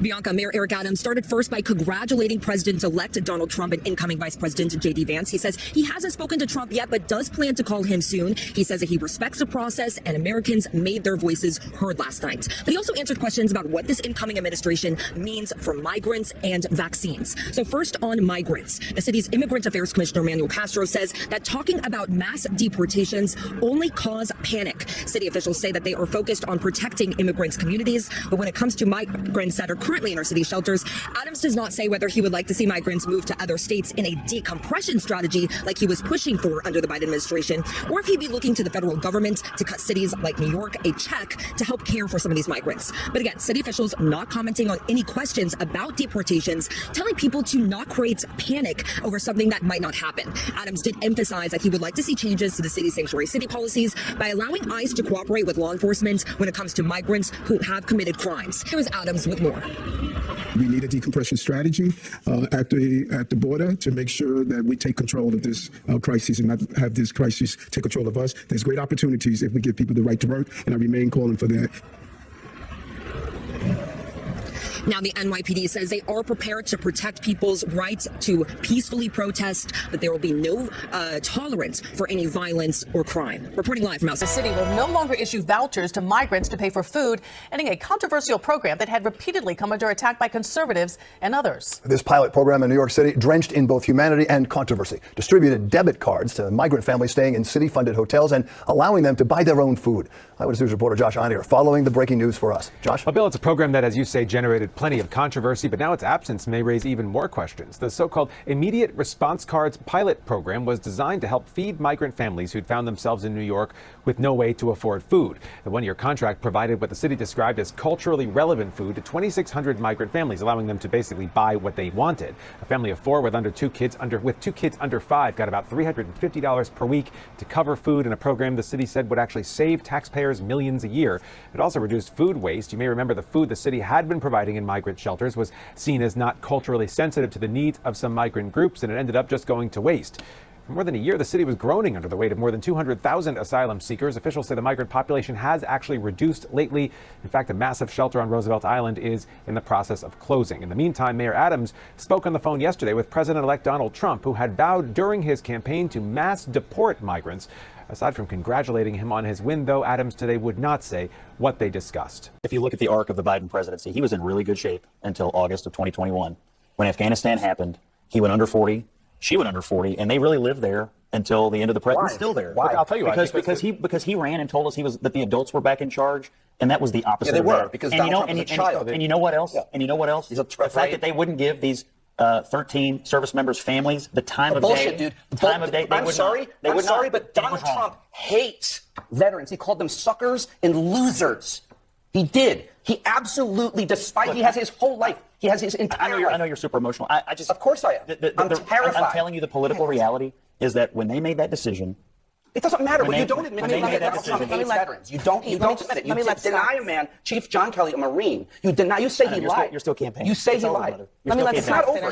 It'll never be over. It'll never be over. You wish. The political reality is when they made that decision, and everyone realized, oh my gosh, these aren't the competent adults that we were promised. And then when you pile on top of it the decisions that made inflation worse, it was a compounding interest of political crap over time that they could never get out of. And that's how she lost the race. There was a bipartisan consensus to get out of Afghanistan. That wasn't the point. It was the way it was done. No, hold on. It was the implementation. It was the fact that they took out our soldiers first instead of last, which is you would think would be common sense. And again, it's like you said, we thought the adults were in the room. That's why people voted for Biden. A return to normalcy, a return to competence. He's a lifelong public servant. We thought we're going to get normal, we're going to get competent. And that's what we did. We did. And if in the veterans community, Afghanistan doesn't signal that. The wars in Afghanistan, the war in Iraq, the Republican policies that led to those wars, the idea that Joe Biden made the final difficult decision, and his administration and his military leaders. I mean, you guys live on the tippy top of bullshit mountain. If you actually think that so many people think that the pullout of Afghanistan was the pivot point, are you kidding me? I mean, I can read a chart and I can read a poll. I guess you can't. But the reality is when he made that decision, your petty insults are so weak, dude. You have no idea. Like, I don't even understand if you hear yourself talking.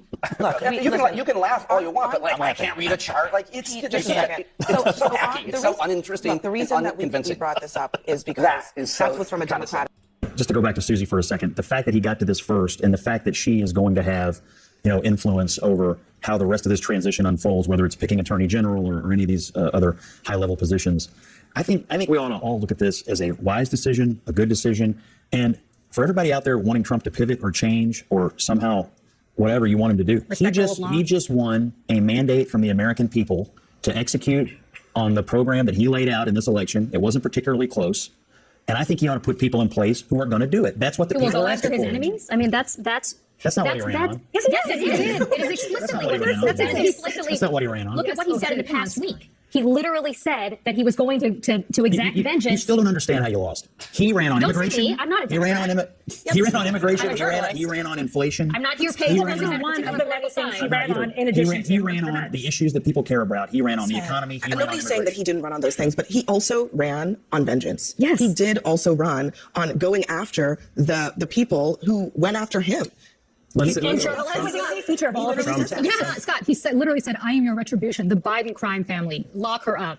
Went after Sessions repeatedly for not doing what he wanted Sessions to do, which was to indict Hillary or whoever he wanted to. You can want his campaign to have been about, tax reform and things like that. That is not what he said on the stump, time after time after time. Also, he talked about going after his enemies. I'm heartened by the fact that the left still cannot figure this out. Even if you just take the January 6th part of it, he made that a big part of his campaign, that he would, if he were in power, pardon those people. You can't say that was not on the agenda. It absolutely was. What was the campaign about? Why did Okay, but do you think that he's going to do those other things when it comes to the Department of Justice? I don't know what he's going to do. I'm not. A big part of the campaign was being a victim. Like, that was a big part of it, was his victimhood. They're coming for you, but they're going to have to get through me. That was his whole line. That is all about the enemies list. That is all. I totally disagree. The deep state. This is the stuff that he talked about on the stump. Unless you just don't want to listen to him. Those are his own methods. I listen plenty. Scott, if you believe that people who violated the Capitol on January 6th committed a crime, which I would hope you would, because they weren't invited in the way they claimed they were, right? They were not there. They didn't go through security the way the rest of us have to go through to get into the Capitol.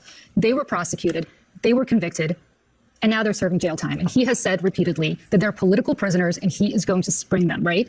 What does that tell you about how he's going to weaponize the Justice Department, and on whose behalf? On behalf of people who committed crimes for him, not for anybody else. I admire your, I don't know if I want to call it naivete or optimism, that Trump is going to run on the policies you care about deregulation and tax cuts and whatnot. That's just not what his campaign was about. Wow. That's not what he has indicated. With all due respect, I've run more campaigns than you, and I know what campaigns are about, and I know why people walk into voting booths. Why people walk into voting booths and what Trump plans to do when handed the presidency are two different things. The only thing I would say to Vivek and the Trump people, just be very careful setting up deportation camps and deportation centers. They've got people on 60 Minutes talking about rounding up all the family members. There are people making suggestions that they're going to renounce birthright citizens for moms that are illegal where the child was born in the United States. I would just say, listen, if we're talking about grace, I would put aside those sorts of things, and I would focus on growing the economy and making people more prosperous. You know, if Joe has an issue with me, that's fine. But let's look at the videotape of what the president-elect was saying during the campaign, and let's Joe and I sit down and go over that tape, and Joe will tell me what he likes about some of that rhetoric. Okay, you know. Well, Anthony, I got a suggestion. I don't like it. So, Anthony, if I may, I got a suggestion. Forget the tape of the past. Let's talk about some healthy debates in areas where I have some disagreements with you in the future. Let's not fulfill those types of campaign promises, Vivek. We don't want those type of campaign promises fulfilled. We're going to use the American military against political adversaries. You laid out your view. I hear you. Let me lay out the alternative case for you, which is on the case of mass deportations and securing the border. Here's the basic premise. If your first act of entering the United States of America violated the law, if you lied to the U.S. government to enter, then you broke the law, and we're a nation founded on the rule of law. That is separate from our attitude towards legal immigration, which needs some serious reform to benefit this country. But I do think that is a campaign promise that is worth keeping, even looking at smart things we can do out of the gate for voluntary deportations. You could self-deportation, end the incentives, stop funding sanctuary cities, end the usage of the welfare state by anybody who entered this country illegally, end government benefits for somebody who broke the law in entering this country. We're going to see a large wave of self-deportations from those steps alone. You posted on October the 1st, don't be surprised if Donald Trump drops out of the race. Nearly 10 million people viewed that post. Do you stand by it? And if you do, will you accept a $1,000 bet from me right now that Trump isn't going to pull out? Well, I'll bet you $1,000 on the election. I don't know if I'm going to bet on the pullout. I mean, he's got to drop more substantially in the polls. You know, he's down 6 with the likely voters. If she opens up a lead 12 to 15 points, he's not going to want to lose to her. He's the worst presidential candidate for the Republicans since Herbert Hoover. He's lost the House, the Senate, and the presidency. And if DeSantis or Nikki Haley was running against Kamala Harris, they'd probably be up 10 or 15. So we'll have to see. But on likely voters, he's already down 6. And I like her momentum. I understand all the issues that you're raising related to her. But unfortunately, there's only 2 choices. There's him and her. And I think I would implore people to read H.R. McMaster's book if they get a chance, because he's very honest and very objective about the insanity that is Donald Trump. I mean, Anthony, if I'd asked you $1,000 on the election, I got Kamala. You can take the orange man if you want. We'll make it for charity. I'm done on that. We'll make it for charity. I'll take that bet. I still think Trump's going to win. I'm not an American citizen. I don't have a vote. I don't have a horse in the race. I just think reality is going to kick in. You know, listen, we lost, they won, but it's America. And one of the things I like about Vivek is that he is an American and he wants to unify people. So I'm hoping this will be that type of discussion. You know, there were certain things that happened in that campaign, Andrew, that I'm not in love with. There was a coarseness to some of the rhetoric. There was some threatening suggestions to people related to being political adversaries and so on and so forth. And I hope we can put that rhetoric aside and we can move forward and think about what we're going to do as a country to unify the country and make the people in the country, particularly the lower and middle income people in the country, more prosperous. The rhetoric got heated everywhere. You got pretty heated, Anthony, at times. Joe, how did I get heated? What did I say, Joe? About Trump? Yeah, what did I say? I said I repeated what he was saying. I said this is wrong. Anthony, you have had an utter disdain for Trump. You'll always be welcome at the table of legacy media and have people nodding as you trash Trump. That's always going to happen. But aren't you the slightest bit embarrassed or at least humbled about how wrong you were about the feeling of most Americans, let me finish, and for enthusiastically supporting a candidate who a majority of people thought he had no business being anywhere near the Oval Office? And you're a Republican, and you saw that all the different policies that she was talking about are anathema to what you thought your whole life, and yet you went along with it. Do you ever eat any crow, or not even a little crow wing, like a little capon? Or you just, I mean, Michael Avenatti could still be on TV trashing Trump. You'll always find a place on TV. If he wasn't in prison, he'd still be on CNN running for president with Brian Stelter. Just give me a little bit, Anthony, about how wrong you were. Joe, first of all, I immediately put out a congratulatory tweet. They won, we lost, in the immortal words of Barry Diller when he lost a Paramount deal. Next, Joe, what would you like me to do? Do you want me to get on bended knee before you? No, I thought you were going to start that it's going to... That's not even what America is about, Joe. We have a violent disagreement about lots of things related to Trump's personality. You like Trump. I was up close to Trump. I got to see the ugliest of what he is. And by the way, Joe, it's not just me. There were 40 of us that worked for the president and warned people. So I think he's been very good for you. I think he's been very good for your career, Anthony. I think he's been incredibly good. You're here, are you not? And you're going to be welcome anywhere you want to go. I think he's been very good for you. And you're going to live off this for another 4 years. Fact. Joe, why don't you calm down a second, Joe? We know each other a long time. Are you saying that you and I can't disagree on somebody's personality? Is that what you're saying? And you're saying what I'm saying in terms of identifying those features and traits of the personality. You don't see those too, but you're choosing to ignore them? I guess 75 million people looked at everything you looked at and decided that there were other things that... But there were 67 million people. I know there were. Joe. That's what makes America, Joe. That's what makes America, Joe. But you're saying to me that stuff that I was saying wasn't factually true. If somebody's saying they're going to use the American military to go after their political adversaries, and I say, geez, that sounds very un-American to somebody like me. Is that what he said, Vivek? Is that what he's going to do? He said it. So let me see if I can. We'll go to the be helpful here for a second, guys. Let me just take a moment to say this was a decisive win. All right, let's put aside whether you're a Republican or Democrat. This is the first time a Republican won the popular vote. I admitted that it was decisive, and Joe wants something more. He wants like an extra pound of flesh or something like that. So let me. I admitted that it was a win. I congratulate you. So I think this is useful in one way, which is we have had a heated year and a half headed into this election. And right now, in these few days afterwards, let's process what happened. Okay, you have every county that Joe Biden performed well in, every county across the country. There was not one in which Kamala Harris did better. Now, this is not to dunk on the other side. What I'm in this to say is that decisive win gives us an opportunity as a country. And my advice to our fellow Republicans is that after, yes, we won and won decisively, we're done criticizing Kamala Harris or Joe Biden or the past. Let's turn the page to chase the future. One of the things I loved about Donald Trump's victory speech, and I was personally there, was him beginning to talk about this golden age in America. I think everyone wants that golden age, a growing economy, an immigration system that works. We now have an electoral mandate to deliver it. And so to Republicans, my ask is, you know what, let's put aside our own sense of grievance or vengeance or whatever. We won, let's use it. We'll run into something. And my ask of Democrats and to those on the left who may not have liked Donald Trump and may not like him still is to say, just give him a chance and give us a chance to say that, you know what, we have a chance to unite this country in a way that we have not in a very long time. Most people favor economic growth. Most people want to pay lower taxes. Most people want an American dream for their kids and an immigration system that works and secure borders for our country and don't want their kids lining up to fight in World War III. That's the opportunity that we have. And I think it's a generational opportunity that we shouldn't squander. And so, even to those who disagreed, my ask is give us a chance. And we're going to do our part by exhibiting, I hope, some grace to the people who we believe we're wrong. But in moving this country forward, that's what we're looking to do. There are a lot of women who cared about abortion, but they were in states like Pennsylvania where they don't have an ultra-restrictive abortion law.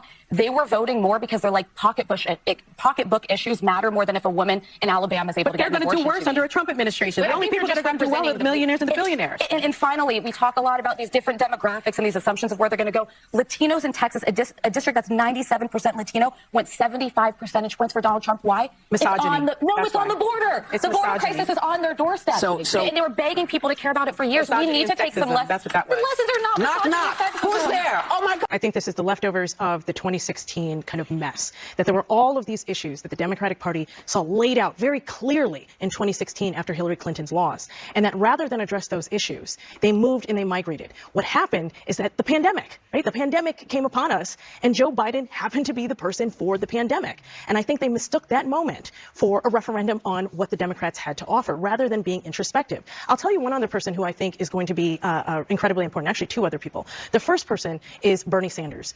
One of the things that Bernie Sanders has been saying since at least 2014 has been about how the Democratic Party, if it wants to keep these coalitions, needs to talk about bread and butter issues. It needs to talk about politics. A lot of people attacked him for that, saying, well, are you saying that cultural politics don't matter? That's not what he was saying. He was saying we need to focus on these things. The other person is Stacey Abrams. We have not heard a lot from Stacey Abrams in this election cycle, but her organizations, particularly Fair Fight, the New Georgia Voter Project, and other organizations were instrumental in pulling together coalitions that ended up winning Joe Biden Georgia in 2020, but also Michigan, Pennsylvania, and Wisconsin. All right. I think that I'd like to reframe the conversation. I think Bernie Sanders is wrong. I think the more relevant question actually is what is wrong with America? Wow.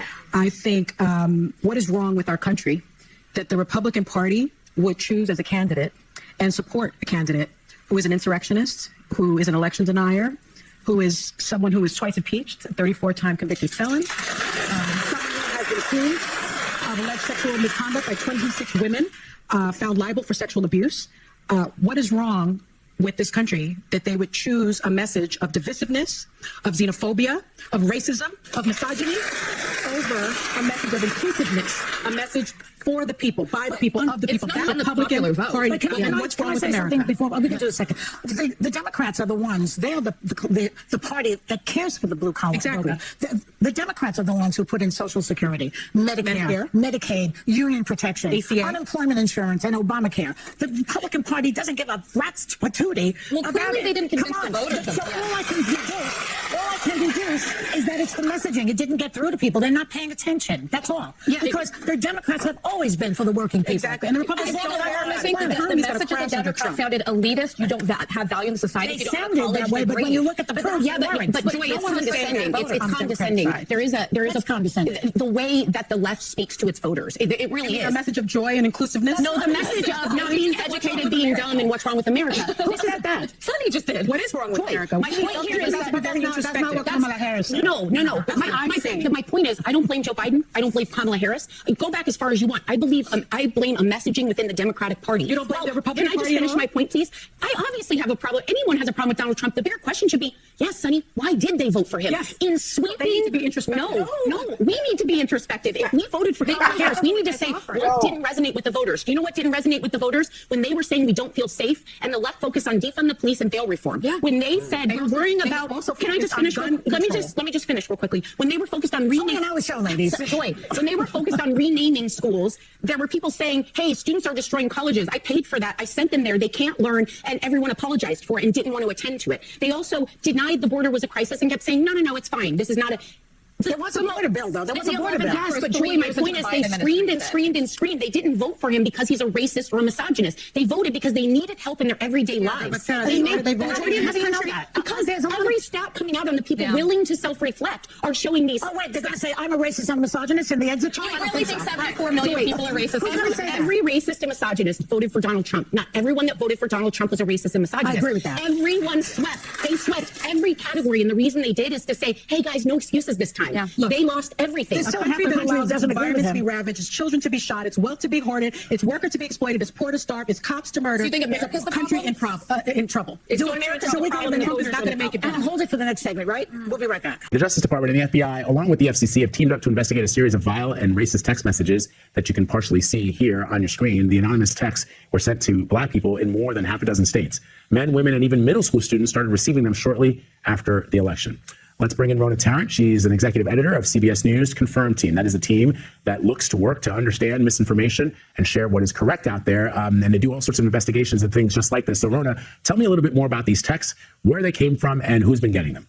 So the FBI is saying that it's in touch with the Justice Department, but we're also hearing from middle schools, high schools, universities, and 2 attorneys general saying they're also looking into these text messages. So we know they're pretty widespread. Now, just from our own reporting yesterday, we identified people in more than half a dozen states who said they had received these messages. Now, they were all Black Americans. They reported receiving almost identical language in the text as well. And what we also know is that these messages, they address people by name and also mention their locations. The FBI is investigating reports of a wave of racist text messages hitting black people's phones in multiple states. These messages are being reported in at least 8 states, and many of the targets appear to be middle school, high school, and college-age students. All of the messages following a pattern, sharing similar language, including racist rhetoric, that they had been, quote, selected to pick cotton. CNN's Gabe Cohen has the details. He's joining us right now. Tell us more of what you're learning about what they're doing about this, Gabe. Well, Kate, first off, it looks like this is more widespread than we expected, with people in at least 24 states now having reported receiving these messages. And these texts are not just upsetting, but they are alarming. They are personalized, and many of them specifically target black and brown individuals, some of them students, some of them children. I want to show you one of the texts. It was sent to us by a woman in New Jersey. The text has her name written at the top of it, as you can see right there, and it references picking cotton, it references slave catchers and plantations, and some of the messages specifically reference President-elect Trump. Now, to be clear, the Trump campaign has told several media outlets that they had absolutely nothing to do with this. But as you can imagine, many people are really on edge in these days since the election. I want to play for you what a Colorado mother said after her 16-year-old son got one of these texts. Take a listen. It's very tense. It's very scary for a lot of individuals. The fact that it happened the day after, Election Day, it really speaks to what I think is going on here. And the president of the NAACP put out a statement saying these messages represent an alarming increase in vile and abhorrent rhetoric from racist groups across the country who now feel emboldened to spread hate and stoke the flames of fear that many of us are feeling after Tuesday's election results. Jonathan, there was a woman who told NBC she sees these texts as a scare tactic, but that it's working. I've seen videos of people on social media, people who did not get texts, but who are breaking down in tears, who are talking as the woman whose sound we played, are thinking about how they are going to explain what's going on to their kids. Tell me what's going on here as you see it.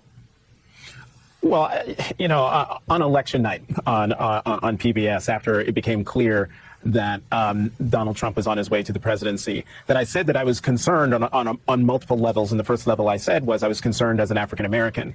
And I was concerned as an African American because of the rhetoric used by Donald Trump on the campaign trail, saying that he wanted to let police have some sort of day of rage where they can get the crime situation under control in various cities. Well, the dog whistle there is that he's going to go after black people. And so to see that these text messages were going out the day after he becomes president-elect just feeds into the fear and concern that a lot of African Americans have about what is to come. And Chris, what is especially pernicious about this text messaging campaign is that some messages just said something like greetings. Other messages said greetings and the person's name. And so how did they get the person's name? How did they get the person's cell phone number? Where did they get this information to target specific people and now target specific people in multiple states across the country? I know we're in this moment where we're trying to come to grips with what just happened. But I don't think anyone, particularly in those of us in our profession, and I'm not saying that we're doing that here, I'm just doing a shot across the bow to others, to not downplay the concern and the legitimate fears, particularly people of color and especially black people have as a result of the election of Donald Trump to another term in the White House. Right? Now, this is the narrative that they're putting out there. Why are they putting out this narrative? Well, because they can't really point to any real policies under the Trump administration, the first Trump administration, that has actually hurt so-called black people and minorities and women. No, they can't point to that. Okay, so this is what they do. They go with, well, no, it's not just Trump and his policies. It's these random people, these random racists around the country that are emboldened by Trump being president. Those people are the problem. That's what you got to worry about, right? It's such a big issue.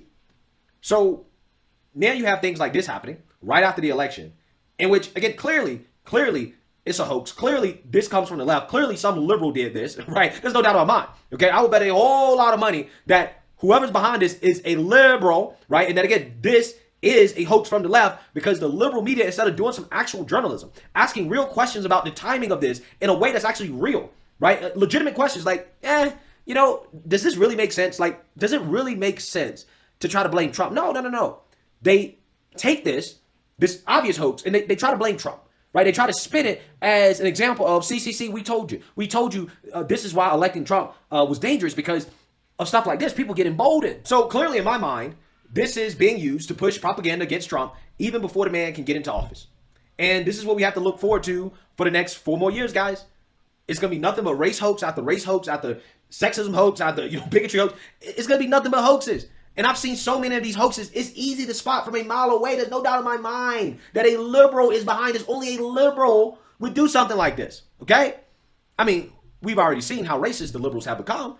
The Washington Post Matt Bai writes in part, I do think the prosecutions fed a narrative of Trump as a victim.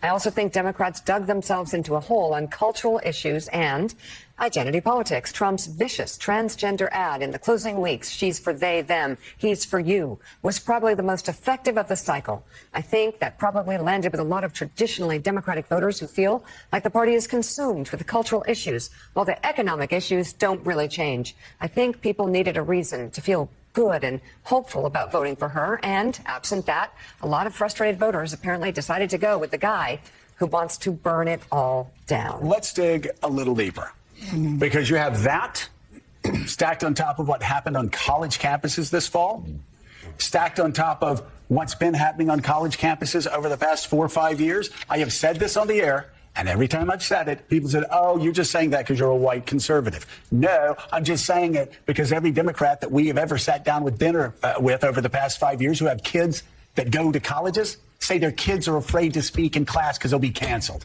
And all of this adds up to people going, come on, this is crazy. Yeah. And Mike, it's having an impact from, again, the trans ad to, the athletics. And by the way, as we've said on the show 1,000 times, Democrats should be smarter on the women's athletics thing. 85% of Americans oppose men transitioning after puberty and competing against women. And I'm not just saying this the day after the election.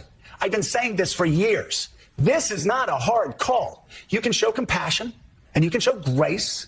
And as the Republican governor of Utah said, let's figure out a way to do this. But one way we don't do this is by allowing men who transition after puberty competing against young girls who have been working their entire lives to be as good as they can be, and then they get destroyed in the pool, on the track, et cetera, et cetera, et cetera. I would disagree a little bit with that. I'm not so sure personally. I think there are a lot of families out there who don't believe boys should play girls' sports. They're not boys. I'm not going to listen to transphobia at this table. I am not going to listen to you call a trans girl a boy. That is just not my explanation. When you use a word that's a slur, I'm going to interrupt. That's not how it is. They're not boys. They're not boys. They're not playing girls' softball. I'm not going to sit there and listen to that. Let's reset for a second because, look, this is a really heated issue, right? And Sharmichael, I know you. I know that you understand that people have different views on this. I think out of respect for Jay, let's try to talk about this in a way that is respectful. So let me rephrase this since I'm being targeted here. I don't know that. Just to be clear, you are not being targeted. I am, but it's okay. I'm specifically saying that I know that you are not intending to be transphobic. You should know that I'm not. He wants to sit here and blame me. You're using a phrase that you know. So the way regular people interpret it, that's not regular people. That's not regular people. There's no consensus that these are actually boys. This whole thing about trans girls is a canard. Wow. We're talking about a tiny, tiny sliver of the population. That may be the and we're case, using but that my point in terms of its effectiveness. Just get to your point. My point in terms of its effectiveness. Regular people with children look at these things and they say, you know what, this is a bit too far. I do not agree with this. I don't like this. I think Democrats are going way too much to the left on social issues, and they're uncomfortable with it. A lot of people believe that. A lot of families believe that. You may disagree with that reality, but that's why Republicans kept running those ads over and over and over again, because they saw the metrics suggested that they were working. In those ads over and over again and using rhetoric like you just used, saying this is boys playing girls sports. First of all, we're talking about 5 people in the entire country. We're talking about trans girls being allowed to play with the people who are in their gender. And if you don't believe, you don't have to listen to me. Listen to the American Medical Association, the American Psychological Association. This is not about the issue. Just point out one thing. There was a New York Times report today that said that one of the most effective Trump ads during the presidential race towards the end was the one where he had Kamala Harris saying, she'll call you they, them, I'll call you, you, or whatever it was. And that turned out to be, to the Trump campaign team's surprise, one of their most effective ads of the whole race, apparently, which suggests it is a much bigger issue than some Democrats clearly want people to think. I saw Joe Scarborough on this yesterday, very vocal, saying this trans issue has gone completely wrong. The Democrats should not be supporting this kind of thinking. And Bill Clinton, apparently, according to the New York Times, he directly tried to get the Democrats and Kamala Harris and her team to understand that they had to come out against this, but they didn't. And that is, I think, a big problem, particularly, as I say, the reason I think it's a big problem is if at the same time you're trying to say, I'm the person protecting women's rights. One of the reasons why so many women didn't vote for her may be because they just didn't buy it. Sorry, if you did, you wouldn't allow this. I'll respond to all those points. I think they're interesting points. I think one, I'm not sure anyone, and again, I need to see the data to speak to this, just as we all should. I don't think anyone is voting for the president based on this issue. It could be an issue that tips the scale, but I think most people aren't voting for president based on this issue. I just don't think it's the priority issue of most people. Mothers are. I do. Again, they may be. I'd like to see the evidence of that. I can't say definitively one way or the other, but it's never happened before in any election, so this would be the first time. So if it's true, just show me the evidence, and I'm happy to learn from it. But to the bigger point here, I think that we can say, when I say women, I'm including cisgender women, I'm including transgender women. When I say women, I'm including all of their experiences. When I want to protect women, I don't just want to protect cisgender women, I want to protect transgender women. When it comes to sports, for me, it's about a competitive advantage. If someone were a cisgender woman, which we've seen before, that had high levels of testosterone, but were not trans, just had high levels of testosterone and gave a competitive advantage, I would say they also should not compete. It's not their transness, it's about keeping a level playing field. Moment as Trump and his agenda comes into focus. I've been trying to figure it out, to be honest with you. There is a kind of ugliness that has haunted this experiment since its formation. And we can talk about the alienation of the working class. We can talk about Latino men voting for Donald Trump. But this country just elected a convicted felon who has been held liable for sexual assault, who traffics in the ugliest and most insidious language around race and sexism that you can imagine. And you may not have the money to engage in mass deportations, but the fear, the terror that people will have to live with daily, ICE showing up in their neighborhoods, being denaturalized, my wife, right? All of that is here now. And so I don't know what these people have done. I have no idea what they have wrought. But I do know that it feels familiar. So. Peter, you've covered so many administrations. There's this sense, right, that whiteness, right, is under threat. The demographic shifts. The country isn't. All of these racially ambiguous children on Cheerios commercials are confusing the hell out of me. Right? A lot of people voted because their life's too damn expensive, and it was here, and they voted for. You're telling me, Stephanie, that all of these people who believe that their lives are, that bread is too high and eggs are too high, that they voted for a convicted felon, a guy who said we can grab the pea. I think that a lot they of people, voted for this guy. I'm not defending it, but I think there are tons of people that don't pay attention to, and I'm not defending it, don't pay attention to politics at all. But while we live in the most prosperous country in the world, people are saying life's not fair, I'm not doing well, my son's still living in the basement, I can't seem to get a job, I don't like the status quo, I'm voting for something else, and he was I the person. love you to life, I love you, but I do not believe that. I cannot believe that. And the reason I think you believe it is because you don't want to believe that that's what's really motivating them. It's always the case. People don't want to believe what the country actually is, because if they believe it, they're going to have to confront what's in them. I don't believe that. They voted for a crook, a person who they know is stealing from, just doing everything to undermine the so-called country that they love. And then they're telling us the BS that it's economics. We know that's not true. I'm going to keep it $1.50 with y'all, right? Some of the criticisms I've seen of the Democratic Party, while completely valid, I completely encourage criticism. I think it's healthy if done right. It's kind of getting a little, it's getting a wee bit of an issue. It's getting real close to racism territory, okay? We got to remember a black woman, a black East Asian woman was running, okay? I don't think it's fair to use her as a scapegoat in this, okay? I think we need to evenly distribute criticism. I'm not saying that she's above criticism because she's a black woman before people get in my comments talking about that. I am saying that the way this criticism is coming out is not giving productive. I know we're angry. I know we are not happy with the results of this election, and there's many different reasons that led to this, okay? It is not just the Democratic Party that led to this result. Just throwing that out there too. But I just need us to be aware of our position in this conversation, aware of the privilege we bring into this conversation, and the power dynamic, unfortunately, that we also bring into this conversation, okay? I'm not talking about one particular person. I've seen it from a few people. I get it. We're angry, but we really got to remember who we're talking about, because black women are really hurting right now, okay? And you have to remember, like, black women keep being the ones to keep everybody, like, to lead the fight for human rights here. And a black woman was doing that in this case. It's not just the voters. There was literally one running for president. So, like, I'm just saying, We can be critical while also being aware. That's all I'm saying. Also, let's take a step back as well. We had this woman, she campaigned hard as fuck. Day one, just out the gate, was working day, night, bus, club, another club. She was going, okay, while the other candidate was going off of vibes, okay? And they were racist ones too. They were homophobic ones, xenophobic ones. Let's keep the plot in mind, okay? This is like class A example of glass cliff theory.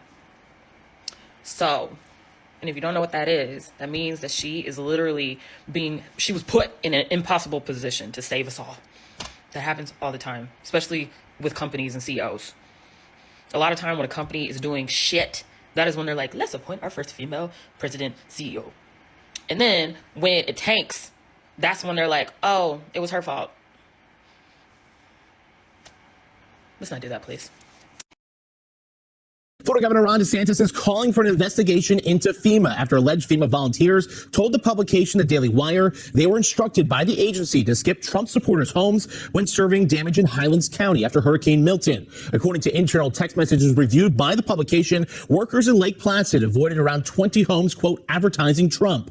Governor DeSantis took to X, saying the Florida Division of Emergency Management would be investigating the incident, and the House Committee of Homeland Security also said it would be investigating. Breaking tonight, Republican lawmakers now confirming a report that says after Hurricane Milton, a FEMA supervisor told disaster relief workers in Florida to avoid homes with Trump signs in their yards. FEMA says it believes the incident is isolated, and the supervisor who gave the anti-Trump order is no longer in that role. Another issue that highlighted the incompetency of Joe Biden was hurricane relief and FEMA's reaction, right? Yeah. And Joe Biden was in charge, but Kamala Harris was running, and there was there was an avoidance of wanting to talk about how significant the impact is on so many communities based on two hurricanes. Now, according to the Daily Wire, this is a staggering story.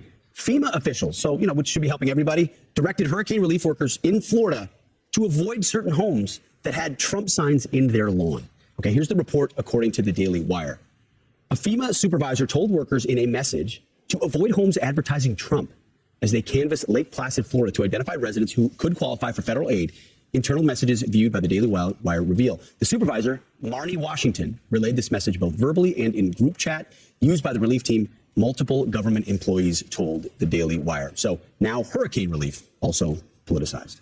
Yeah, no question. And by the way, there was already outrage that so many FEMA funds had been raided to give to illegal immigrants. And so obviously people are saying we gotta take the politics out of something as essential as emergency relief. I mean, this is insane. And by the way, the FEMA spokesperson has a statement. FEMA helps all survivors, regardless of their political preference or affiliation. And we are deeply disturbed by this employee's actions. While we believe this is an isolated incident, we've taken measures to remove the employee from their role and are investigating the matter to prevent this from happening ever again. The employee who issued this guidance had no authority and was given no direction from anyone to tell teams to avoid these homes. And we are reaching out to the people who have not been reached as a result of this incident. Well, I mean, I'm surprised that, you see lots of agencies getting politicized. This is one you really wouldn't expect.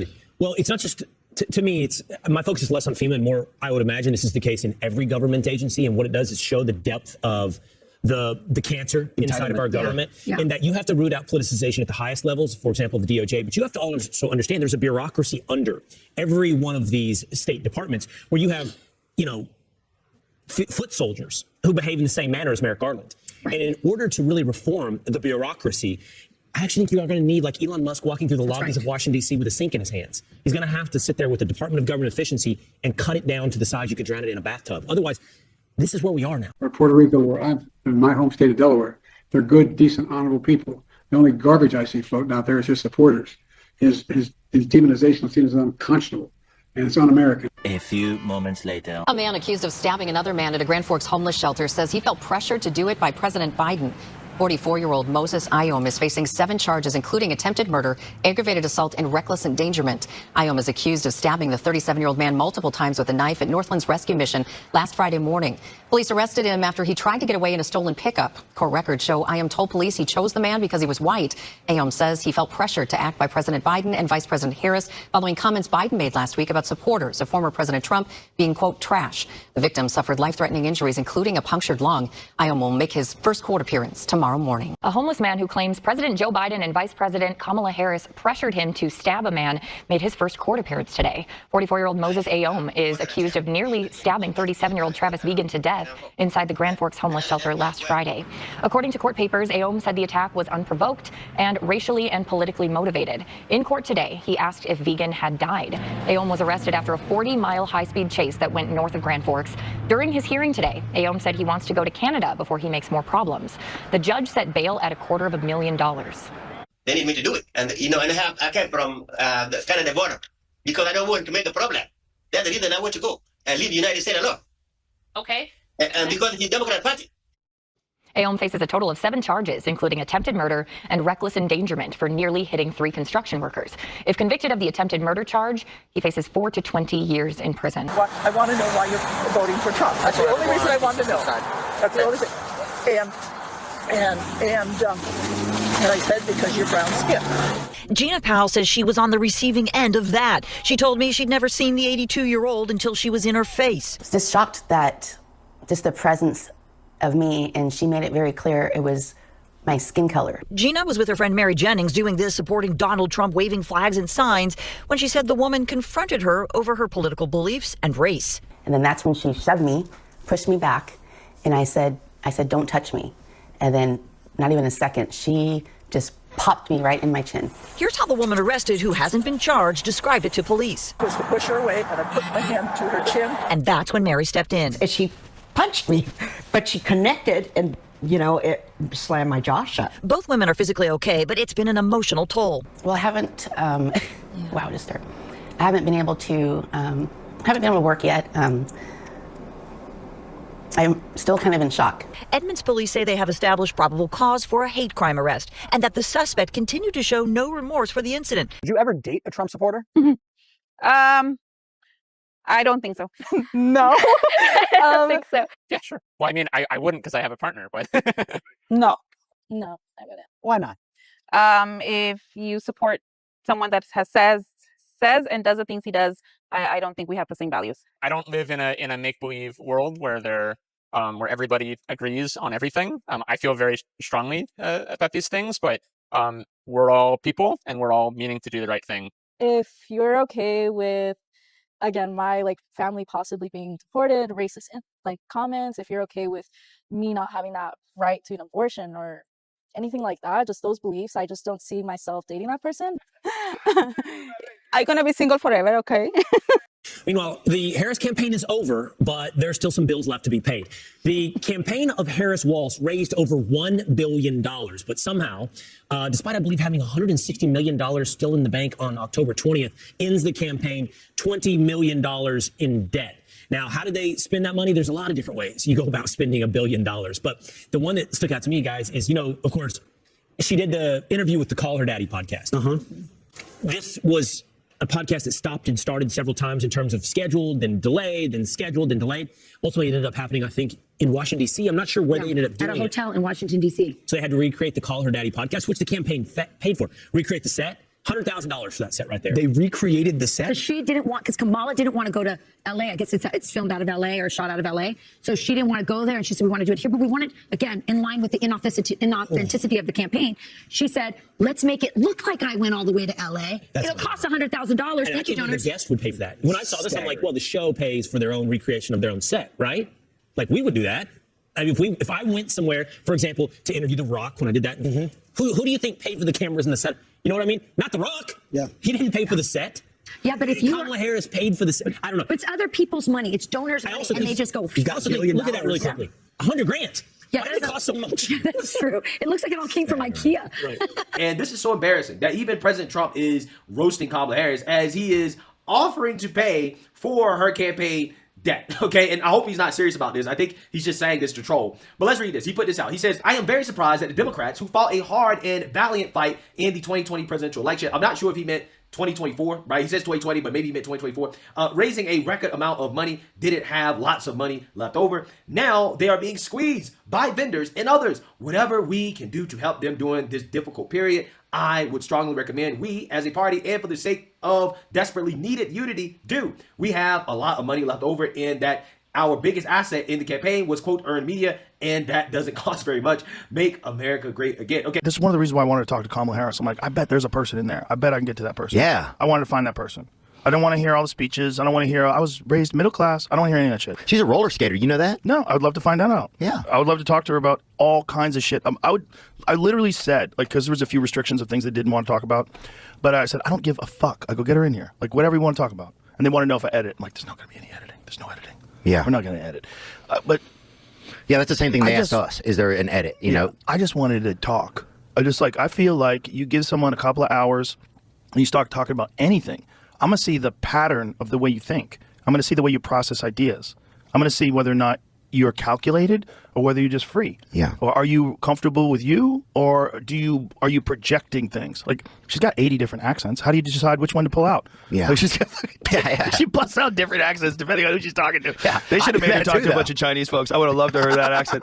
I want to see what I do that too, though. I like to meet people where they're at. Sure. You know? Oh, if I see somebody that's, I'll be like, what's happening, my friend? You know, it's like, I like to meet people where they are, you know? Yeah, she did one with the Latinos where she talked with a Latino accent. I'm like, this is wild. But she's a chameleon. The case against Donald Trump. And if you truly believe that Trump is an existential threat, and that's what Democrats have been saying for the past couple of years, then you should have had that process instead of just coronating somebody. What is the relationship? What has been the relationship throughout the campaign, and what do you think the relationship is today between Biden world and Kamala Harris world? Well, I have friends, in both worlds, and let me tell you, the relationship was terrible even before the campaign. There was backstabbing. They wanted to hand her the most, least favorable agenda, the legislative priorities. She was stuck with immigration, civil rights, like none of that. Before she was even a candidate, exactly. as vice president. There was a lot of backstabbing we saw in the press. People were leaking stuff all the time. The White House leaking like a sieve when it came to Kamala Harris. And finally, in the final year, she was able to stabilize and stop the bleeding of her staff, because there was a lot of turnover as well. And we saw the press reports about that. And things have finally started to calm down. And I actually think President Biden,